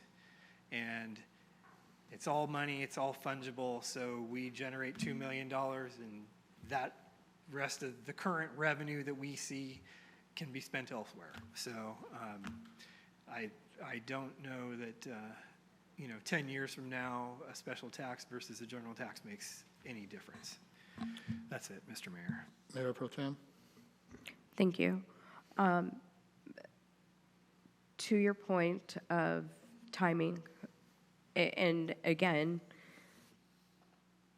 with the safety concerns that we have in the city, that is a priority. And you made a statement of this not being the time. I'm reminded that our country is in a war and we are seeing the cost of commodities go up because they do need to be transported elsewhere. And so I'd like to ask this dais at least to reconsider maybe bringing it back once we see the economic impact right now, as we see as far as fuel to transport food, goods, and such. It may be important to take a seat, and as you shared, there are other measures coming forward. This one, again, specifically for our public safety, and every time our intention is to maintain the safety of this community, we get squeezed out by a school district who built a $17 million office for themselves and did not put that into the schools, and then put another measure to be able to fix said schools. And so, again, maybe the answer is taking a pause and revisiting this, not at this time. Councilman Allen? Well, I think this has been a really good conversation, and I appreciate you helping out Councilmember Brown with that, explaining that. I don't think anybody will deny that. In fact, Mayor and Councilmember Wilson, you two and I, we've been coming to council meetings for decades. And law enforcement has always been the #1 subject for consistently year after year after year after year. It has been, especially since that when the city went through that struggle back in 2012, and we almost went bankrupt.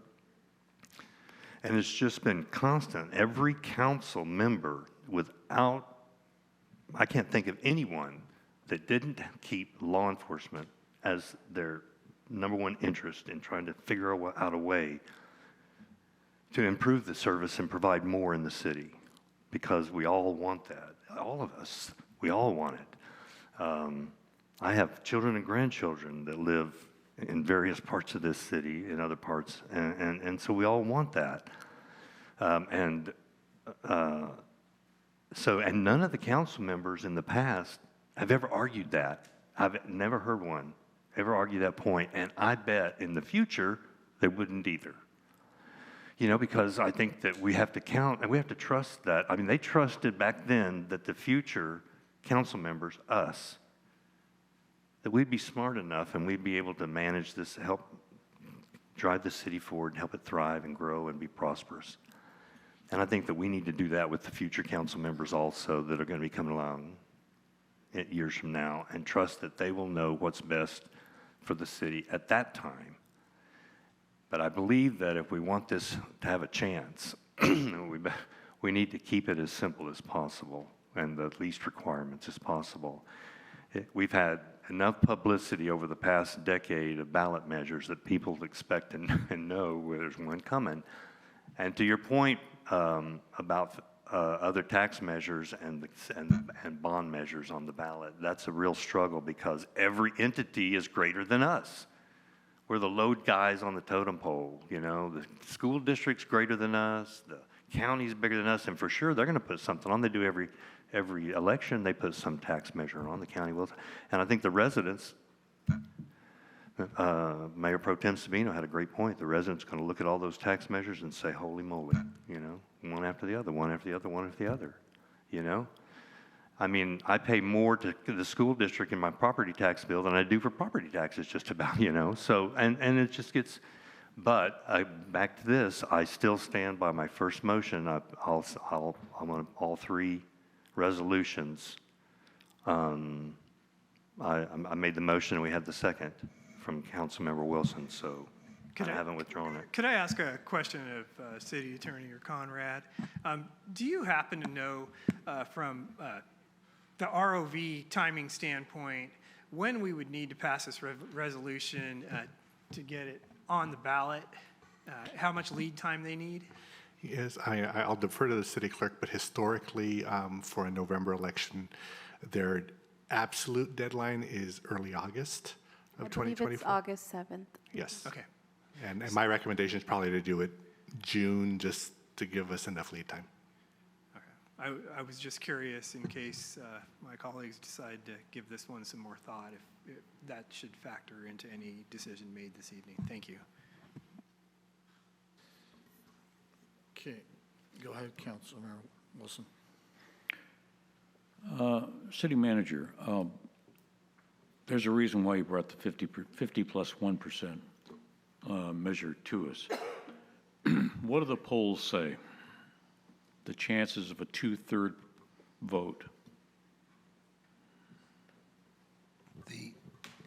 The last poll was the election, and it showed that we were down by 200 and some votes. I don't know that we ever polled the 2/3 because that wasn't on the ballot last time. So I don't know what those numbers would be. We would have to get direction to expend some of that, to engage a polling company and get some ideas. Well, the only point I'm making is that we're working in the dark, because at this point, when you bet something, you want to know what the odds are. And we're betting, I don't know, upwards of $30,000 to $100,000 in doing this, that 2/3 of, and please clarify, 2/3 of the voters or 2/3 of the people that vote? 2/3 of the people that vote. Okay, so it's 2/3 of the people who vote. So since this is an off-season election, we're talking about maybe 25 to 35% representation? That's probably historically. Probably a fair bet. Okay, so let's say at the large part, it's a 35% reflection. We know that the people that vote most often are the older people that are in this community. Again, I ask the question, how do we know that a 2/3 vote is going to survive this election, regardless on how you label it? That is why we have it here this early, so we can Yeah, ask that's these why questions. you brought us a 50% plus one. Well, we brought you a choice, one or the other, or nothing. So we're, from staff, we are not pushing 50% plus one or 2/3. I think it really comes down to this, and we've kind of licked around the edges in relation to this, but whether it's this council or it's a future council, bottom line is it's all about city council policies. It's all about priorities. Now, since none of us are anything more than one person voting, I mean, grant you, we can go ahead and vote in a proposal by doing a 2/3 vote here, but when it comes to the actual election, you're talking about we're just one of the community members, and we go to our polling place or we send in our absentee ballot and we say, okay, I vote for this. I'm having a hard time understanding the math. Because if we only lost by 250 votes last time on a 50%, 50 plus 1, the chances of getting a 2/3 vote out of an off-season election is a toughie, and then you wait 2 years. So are we throwing the dice with all the information we really need to have? And if not, then how do we get that information? If your direction is to come back with a polling company, that's why we set aside that 100,000 at mid-year to address these types of things. But I would need direction from council to engage a polling company and to poll, and then we can get those answers. Thank you, City Manager, and thank you, Mayor. So I'm going to speak this time. It's my turn. You know, like Councilmember Brown said, and we have brought this up before, and we had nothing against the fire department. We got that fire tax. We pulled it.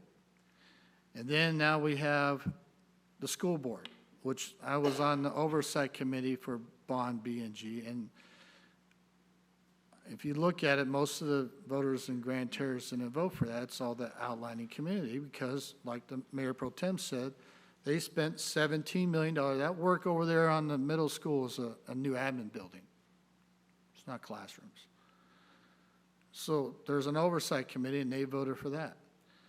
Now, I was surprised we only lost by 250 votes on this last one. But this voting thing has changed. And everybody, now, not saying I'm doing a polling thing, but everybody came up to me afterwards and said, we didn't vote for it because we don't trust the council member in the future. If it would have said special tax, we would have voted for it. So what do? I like to fish. If I'm out there fishing and the fish aren't biting that lure, I'm not going to keep using the same lure. I'm going to change my routine. I'm going to change up on it. And that's changing my bait, changing where I'm going to be at, do something different. And that's why I'm pushing for the special tax. We're taxed enough, it's 1%. The voters, what I'm getting, and what I want too, I'm not going to say it, I want the special tax just for the sheriffs. I don't want general tax to go for something else. Now, if the council later on, 10 years from now, changes it, they change that, they get rid of this tax, a resident can come up and change this tax. Councilmember Brown's wife was on the committee, Johan was on the committee, and every one of them said they don't want, and you try to explain and you can make a pop-up book for these people.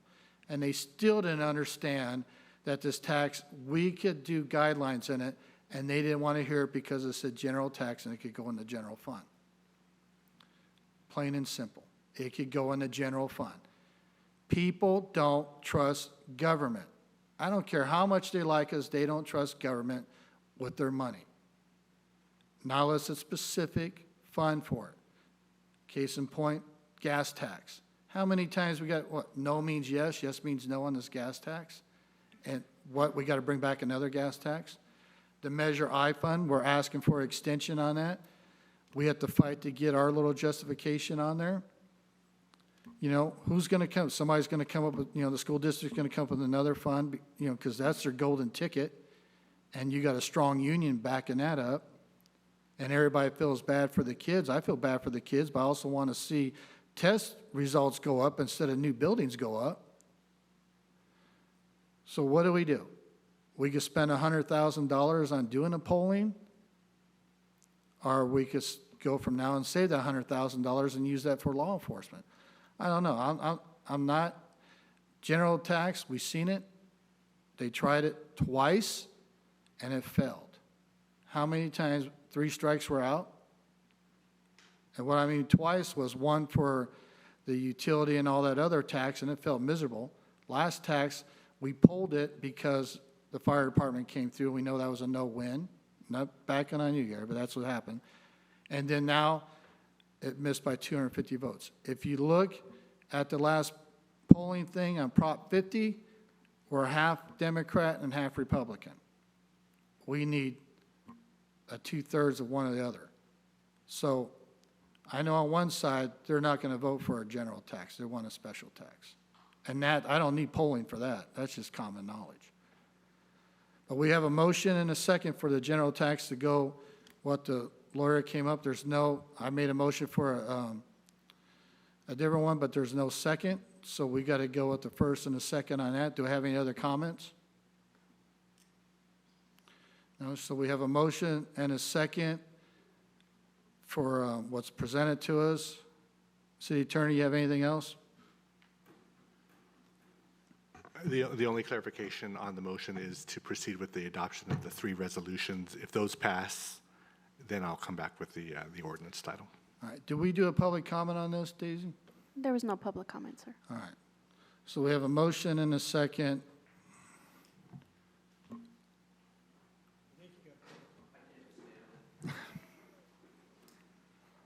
Johan Gallo. All right. I saw him over there with the thing, and I thought You know, I'm sitting here, and you know I've gotten more done with Grand Terrace Cars and Coffee in 8 years than I have on this measure to get more law enforcement for our city. And that is pathetic. Okay? For 6 months, we sat in the old parking lot. Bobby Forbes, Kelly, her husband, Brule. We all sat there for months collecting signatures. We missed collecting signatures, and I won't say who was here before, wouldn't even sign that petition to get the ballot measure, and they were a part of our city government. Okay? So now I'm sitting here and I'm thinking, and I'm watching the clock, but as the mayor said, we're going at this again, trying to use the same lure as a general tax. And I'm telling you right now, the cost of everything is going through the roof. Everything we're dealing with today is going through the roof. Nothing's getting any cheaper. So what's going to increase? Crime. And we're doing nothing about it. We're not going to get a general tax passed, period. We missed it by 565 last time. We missed it before when we got hit with the increase from the fire department. No offense, Chief. But the bottom line is Colton is going to keep taxing us with all their bonds. Everybody around us is going to keep taxing us and taking our money. And to do what? Surely not to help Grand Terrace. So I think it's time that we make a decision, fish or cut bait. We need a special election. We need one that's going to target all the funds for law enforcement. Councilmember Brown's wife was on the committee. Mayor Pro Tem Sabino was on it. Bobby Forbes was on it, who was in the parking lot with me for months collecting signatures, and we missed. I don't want to miss again. Thank you, Johan. Any other public comments? No, sir. Okay. City Attorney, anything else? Okay, we have a motion and a second. No motion for the supplement, so please vote.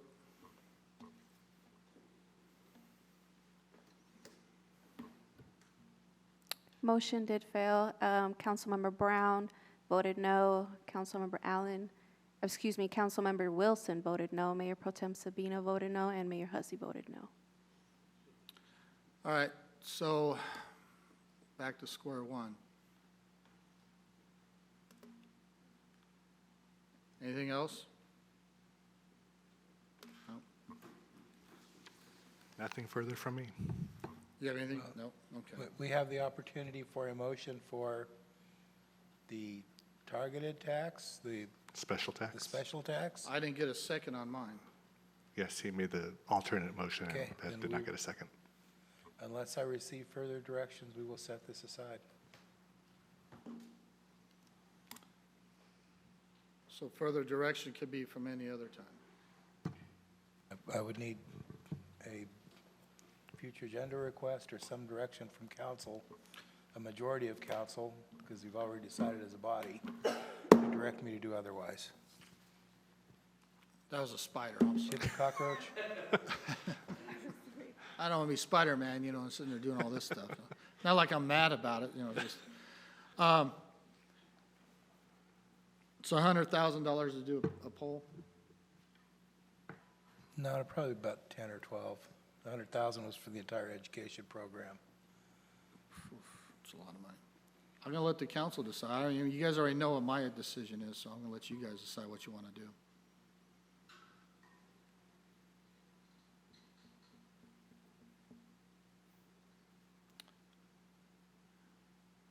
So I guess we'll talk later about it. So that item's dead. All right. Item H, future agenda items. Any? Mr. Mayor. Yes. Yes. Actually, Conrad, I just wanted to update on the J.C. Wallace item. Do you have any idea when you're going to bring that? I'm still trying to coordinate with the county departments and J.C. Wallace. Okay. So it's not dead, and we do have a meeting here towards the middle of the month with the county staff to start bringing information together. Okay. And then I did actually have a request. My request is for an item to come back for the council to have a discussion on the next Halloween festival. We've all heard it from people in the community. We should have a formal conversation about it so we can give staff some direction on logistics for that event. So that's my motion. Thank you. Yes. Yes. Thank you. Yeah, I'll second that.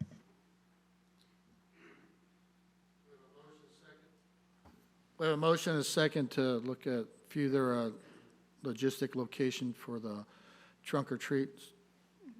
City Attorney, you have anything? I do not. All right, please vote.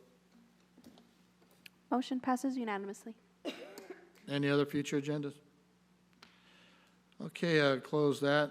Item I, City Council Communication, Councilmember Brown. Thank you, Mr. Mayor. I have a few things to report. I met with County Fire Chief Dan Muncy following our last council meeting. It was an excellent meeting. We had an opportunity to talk about how County Fire is addressing some of the challenges with development, particularly high-density, multi-story development in the county, and what that would look like if we were forced to do something in Grand Terrace.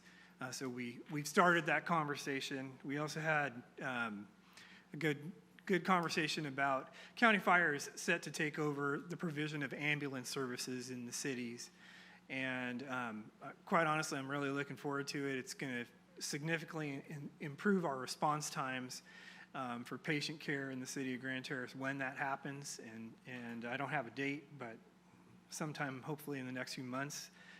It's very meaningful when you dial 911 that you get trained County Fire paramedics that show up, and additionally they have plans to reduce wait times when they deliver patients to hospitals and get those units back in the field providing services to our residents. So it was a really productive meeting, and I look forward to working with him and County Fire in the event we need to as far as planning development that impacts our community. I also happened to stop by Station 23 and talk with the contractor who's handling the re-roofing project there, because a lot of our residents seem to think that the city owns the fire station, and we do not. It's owned by the San Bernardino County Fire Protection District, and that project should be finished in the next couple of weeks. I also attended the Boy Scout Troop 40's pancake breakfast, the Blue Mountain hike, and the ribbon cutting for Antonia's Pizza this last Saturday, which is fantastic. The new owners there are trying to bring back more of a traditional pizza parlor style environment, and it's unique from the other pizza shops we have here in town, and I encourage everyone to check it out. So that's all I have. Thank you. Thank you. Councilmember Allen.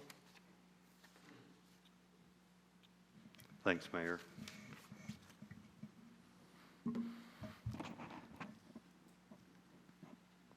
So I also attended that was a great Blue Mountain hike. We had perfect weather. It was beautiful. I want to big shout out to the property owners for allowing us to do this once a year. We love you for doing that and allowing it, and look forward to the next one. And also to the staff who, made that happen, came in on their weekend to make sure that the city had a great event. I attended that ribbon cutting ceremony for Antonio's Pizza also, great pizza. And I got to tell you, they did a great remodel. That place is really classy inside. I got to tell you, check that place out. It's nice inside. You'll be comfortable and proud to show your family and friends inside that place. And so check it out and enjoy some pizza or some wings and all the good stuff that they have at Antonio's Pizza.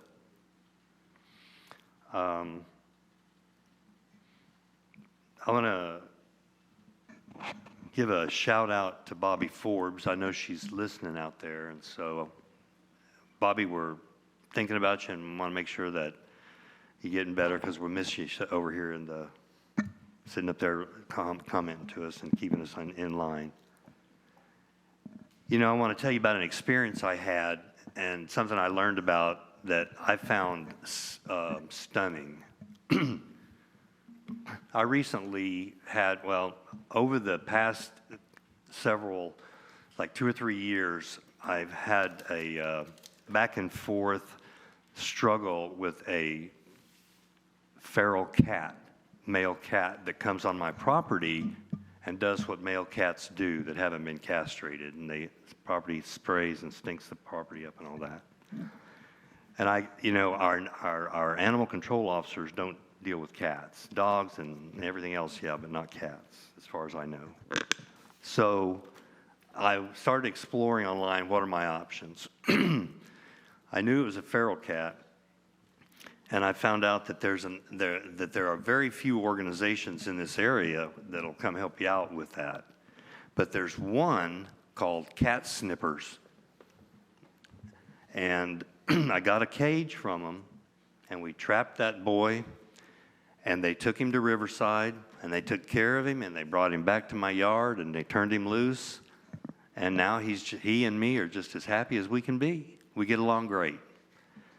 And so I just the reason I'm telling you all this is because what I learned from them is that one male cat that's not been altered, that's not been castrated, can be responsible for as many as 20,000 kittens in its lifetime.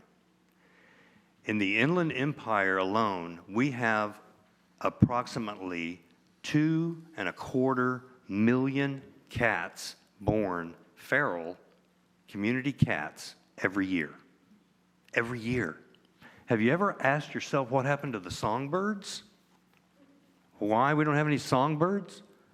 It's because of the cats, and that's a fact. It's been proven. So if you're adding 2 million cats a season and you're only trapping 1% of them and fixing them, it's a losing battle. And so that's why I'm telling you all about this. If you know where there's a male cat in this community, this organization, and there's another one that's local called Feral Feline Coalition. Both of them are online. Cat Snippers and the Feral Feline Coalition. They will help you capture these cats. They treat them very humanely. Take them and treat them very nice.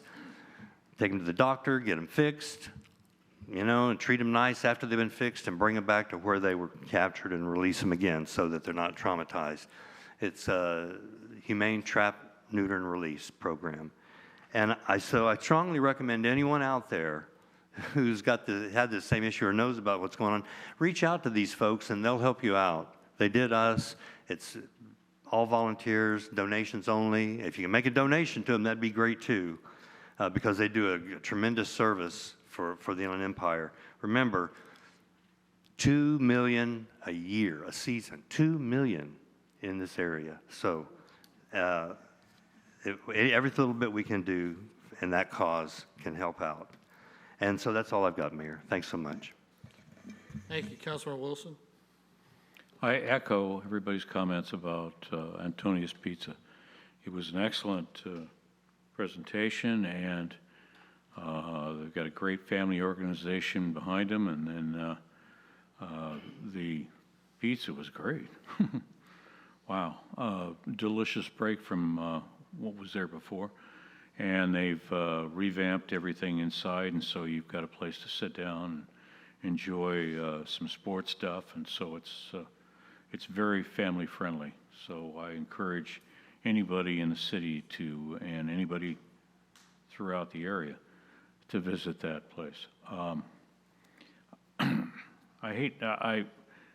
I hesitate to suggest any kind of animal control, especially on reproductive rights, but I do know that the coyotes have been haunting our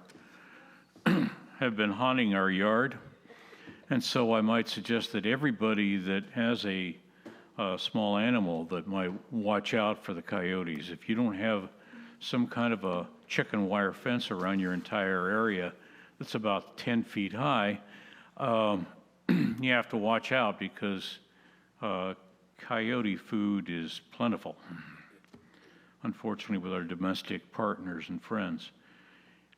Anyway, and that's, we've got a busy month coming up, so watch out for any fire dangers that might start coming our way. With all this rain, we've had a lot of weeds, a lot of grass, and try to make some fire breaks. And that's all I've got, Mayor. Thank you, Mayor Pro Tem.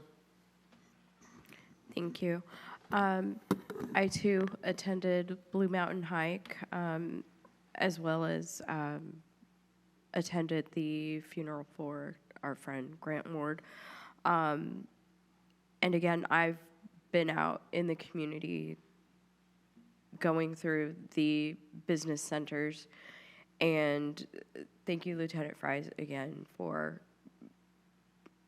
your support and your assistance. I know that having a direct line to you can be taxing, but it's important to our residents. And at the end of the day, I know the community wants safety, and having sat on the Citizens Committee and having been voted into this seat, it's imperative for me to be able to respond to the residents and say, yes, we're out here, yes, we're watching, yes, we are checking, and each of us are accountable to each other. When I call Conrad to ask questions and get that support or direction, and from the lieutenant as well. And thank you to the residents, one, who are making those calls in. And when you're feeling, maybe they didn't respond or you didn't get the feedback you needed, thank you for emailing me, thank you for calling me to be able to help support you, because if we don't know where the gaps are, then we can't fix it. And so with that, we need to continue to move forward together. And tonight's vote might have been disappointing for some, but public safety is still at the forefront. And please just trust that you have people here who are going to continue to work together to find that way. And so that's all I wanted to say. I will continue to be out there. I'm a homeschool parent. And while I know that there's been grumbling here at the dais about the need for public safety, I'm a parent still raising a very young child. I want to be able to go out and take a walk and be safe. I want to be able to go to the store and put money into my community. When people say, well, why don't you go, down the hill or somewhere else? I don't want to. I want my money to go back right here in the community. I don't drive all the way to Costco to put gas. I put my gas here. I shop here. I spend my money here if we're, ordering takeout, because this is our home. This is our community. And so if the residents are seeing something then I'm going out to see exactly that as well. What are you seeing? What are you experiencing? Yeah, you're right. You know, it's, you don't have a bunch of politicians up here who are just frustrated saying, oh my gosh, the people, you know, certain people are just complaining again. That is not happening. And so please know that those of us up here who are out constantly and who are still raising families, we hear you, we're out there, we're meeting with the businesses, we're trying to find that way to make it safer until we can figure out how to fund another officer on the streets. So with that, let's just keep being strong together, Grand Terrace. Thank you.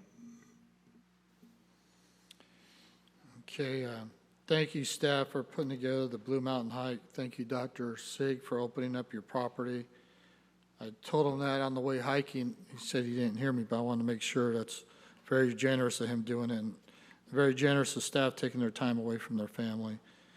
I got to go to Terrace View Elementary and listen to the kids on their American Read. That's always a great event.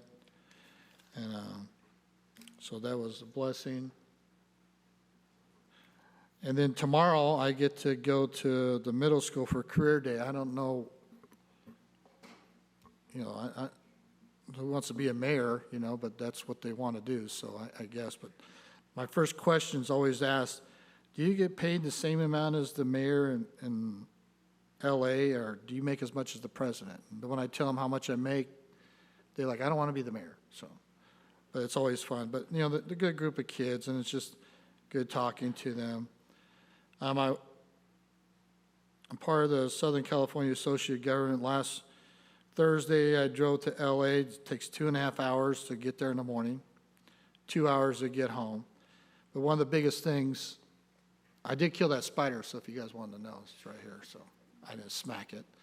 But the biggest topic is still the housing element. And we're fighting for RETA reform, and that's always going to be SCAG's main initiative. There's a lot of money getting spent with SCAG to fight the state government on this, or even get clarification. Now the big thing is, talk about transportation, like Redlands and Pasadena and all these places that have train stops, have to come up with the SB 79 plan. So there's another thing the state threw at them. I believe they're trying to get extension, but that plan's supposed to be done by this month also, like our time frame what we're going to get before we get penalized. So on that is a high-rise, dense housing by the train station with no public parking, just to have housing right by there. And I think Redlands is going through the logistics of that right now. And, you know, of course, the public's coming out because they don't want it, but senators voted for it. And once again, they pawn it on to the city council to figure it out. The city council gives their recommendations, and they tell us to go pound sand. So more and more red tape's getting done. But RETA reform is on everybody's, at least in LA, Orange County, Southern California, or Inland Empire. RETA reform is our main topic, and that's what we spent 2 hours talking about it. There's experts that have been working on this for over 10 years, and the state keeps pushing the goalpost. So I could go on and on about that. And then, anyway, you know, the Antonio's Pizza, you know, it's really nice. The owners for Antonio's Pizza are the same owners who are the flower shop. So one of my questions was, how was it getting a business license here? And they said this was the easiest city to get the business license. So kudos go to the staff who helped this business get established. And that makes me proud when I hear that, because you always hear, oh, the city doesn't know what they're doing. They don't know what they're doing. Our staff do know what they're doing. So with that, I'll close my comment. And City Manager? Oh, one last thing. I always get these things from the chamber people. There's a meeting tomorrow at 8 o'clock at Azure Hills? Okay. 8 o'clock, Azure Hills Chamber meeting. Okay. Well, for the folks from Antonius, thank you for the business license comment, but we have room for improvement there, and we can do better, and we will. They liked it, and as Councilmember Allen said, you own 2 businesses, now it's time to own a house here, so. I love it. They're really nice people, and it's a really blessing to see them doing business here. So you asked for a brief update on since we had the Blue Mountain Hike and it was such a huge success. I think that's the largest attendance, at least that we've had in a decade at least. I mean, it was a huge attendance. Weather was in our favor. But you did ask for an update on that. And so we can, just to kind of bring you into this, you can see, you're looking at the mountain there. To the north is up, and to the left is west, like a regular map. The city owns that dark green portion. Let me get to the podium and the pointer, excuse me.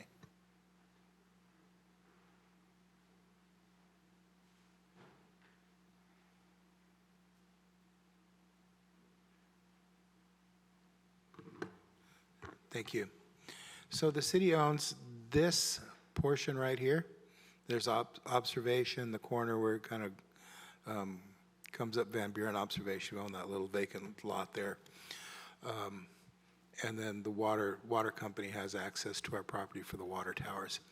We are in the process, and have been for several years, via a state grant, Parks grant, in acquiring these 3 red parcels. This actually is the same parcel, it's split on a map, which is basically the full west-facing piece of the mountain, with the intention to build ultimately a trailhead that will go to the top. In the same, as part of the acquisition, the Friends of Blue Mountain have donated this black parcel and this little tiny parcel there. Both of them are important because that's where the trail already runs through. So we wouldn't have to construct additional trail. The idea is to come up with observation, catch the existing Blue Mountain Trail somewhere there, and then come up the rest of the way. So currently, we are working with the property owner and their family.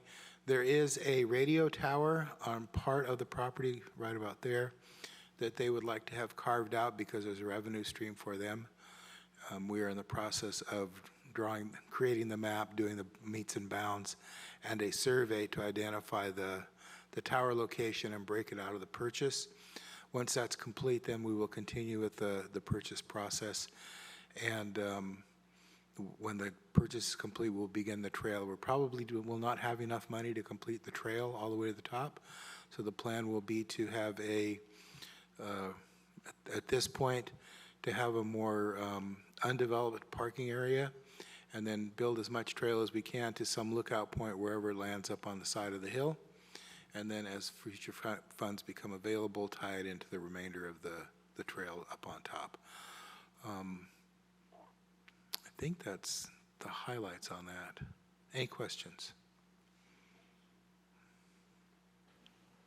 So what do you think our time frame with everything being? We are, if everything falls in place, we could get it by the end of this calendar year. Our challenge is dealing with the property owner. The existing property owner is very elderly, very frail, so we're also working with the family and his estate already to secure that, and so we're having to go back and redo some of the work we've done before to catch up with this family. So hopefully by the end of the calendar year, certainly in the next 12 months. So is there any funds, do we allocate or use all the funds that was for this project? State funds, matching funds? There are two separate grants. One is for the property acquisition, which we will use all of that. We have enough money for the acquisition, and then we also have a second grant for the trail construction. The trail construction will not reach to the top. The grant is not large enough. So we will build as much trail as we can, create a lookout, and then go for the next piece when that happens. Okay, Councilman Allen? Are there funds available in either of those grants to do the that basic parking area you were talking about down below at the top of Van Buren and Observation under the water tank? We can build a parking lot, and then we can't build a trail. So it'll be a primitive parking lot, basically a gravel lot, some parking places, one handicap spot, which we're required to do, but it won't be improved with bathrooms or drinking fountains or anything like that.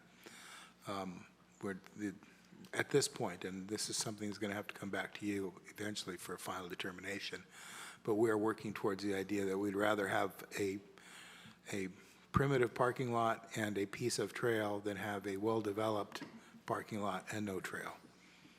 So that's the direction we're heading. Knowing the folks that like to climb that mountain, I imagine if you just put a parking lot in, they'd make you a trail eventually. I'm sure that if we get the first piece of the trail, the rest of it will just follow the footsteps. Part of the challenge is down low, we really would like to be careful on directing how that interfaces with the water tank and then the residents to the north of that to make sure that we have the proper buffers and not just let people wildcatting on the side of the mountain. But I do appreciate the thought. Well, thanks, Mayor. Any other questions? No. You have anything else, Conrad? That is it for me. I believe the fire chief has something.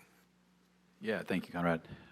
In reference to Councilmember Brown's comments, the Con Fire ambulance, with conjunction with the JPA and with priority, we're hoping with this last appeal that we'll probably be up and running hopefully by midsummer. So they've given us 120 days. It will go to the California State Supreme Court. If they accept it or don't accept it will depend on that ruling, and that will make this venture move faster. So as far as the roof project, there is nobody in this entire city that was more happy to get this roof project done. I stopped by there today, and I'm very happy. I know it's been a long time coming, and I know we've joked about it for a long time, but the roof and the fascia is coming along really nicely. We did put tarps back up because there was a slight potentiality for rain, so we're orange instead of red and blue. We changed it up a little bit, but the infrastructure that we had to put back into place with the rafters, which were eaten through by rodents and so forth,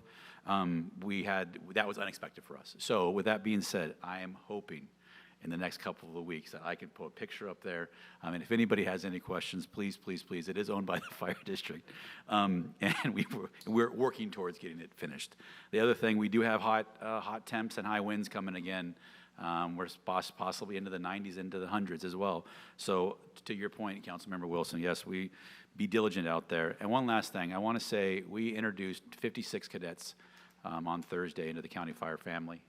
That's a big number for us. It's the highest number of cadets that we've ever brought on, bringing our vacancy rates down to single digits for the first time in probably 12 to 14 years. So welcome to the county fire family, and we're proud of them. That's all I have, Mayor. Yeah, the cadets shouldn't let the mayor beat them up the hill. They said they had to carry you down, Mayor. I don't know if that's true or not. Are you going to have a grand opening on your fire department? We will for sure when it's all said and done, okay. Yes. I'm just, because, I just see what color roof you guys got, and I figure what the weather's going to be, so. But congratulations on maybe almost being done with it, but yeah. And congratulations on those cadets, hopefully they have a safe and great career, so. Lieutenant? Yeah, I'll just say a couple things.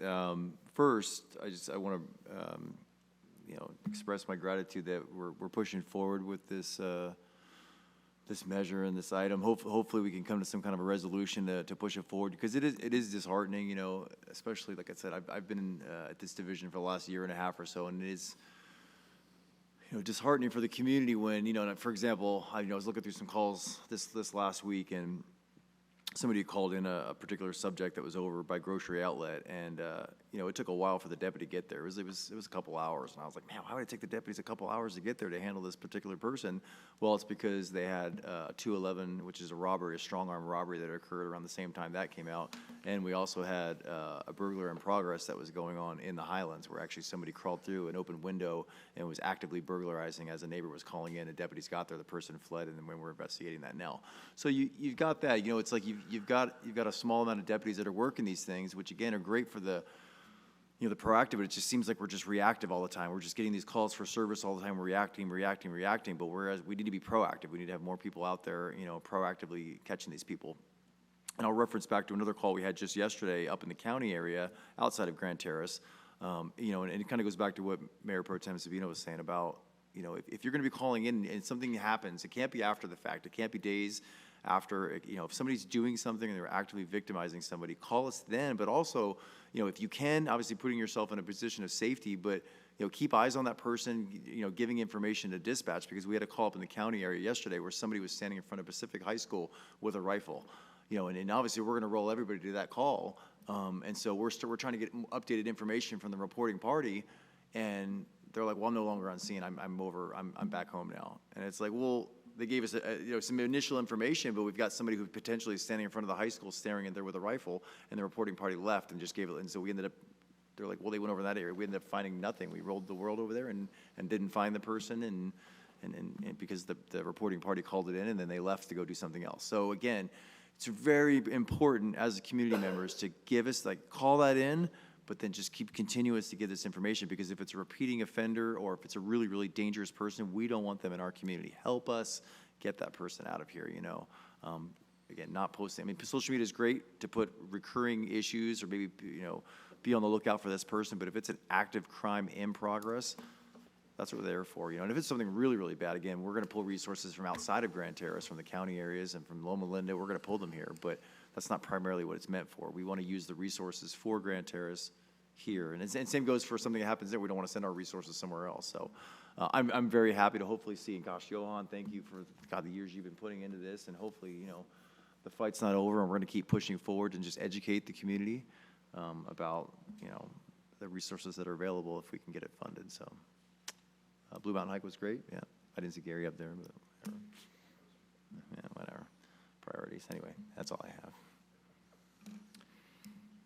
LT, don't give up. No, never. I don't want to talk about after we voted, but I'm disappointed too. So Yep. You got to fight the good fight and keep going. And what you said about being proactive, I mean, you know, today I think it was, they rescued 36 to 38 missing children from Riverside with a combined effort from Riverside PD and the U.S. Marshals. So you guys are making progress, and that's 38 children that are back with their family. So we have closed session none. Adjourn. We're going to adjourn. The next regular city council meeting will be held March 24th, 2026 at 6 p.m. Any request to have an item placed on future agenda must be made in writing and submitted to the city clerk. And one other thing, just have your generators. Don't say they're going to turn the power off, but we should always be ready for emergency situations anyway. Generators, water, and backup. Because remember, the government does help, but it takes a while for the government to come in and help. Your immediate responses on emergency situation is to help yourself. So thank you, everybody, for their input, and God bless, and have a good night. Meeting adjourned.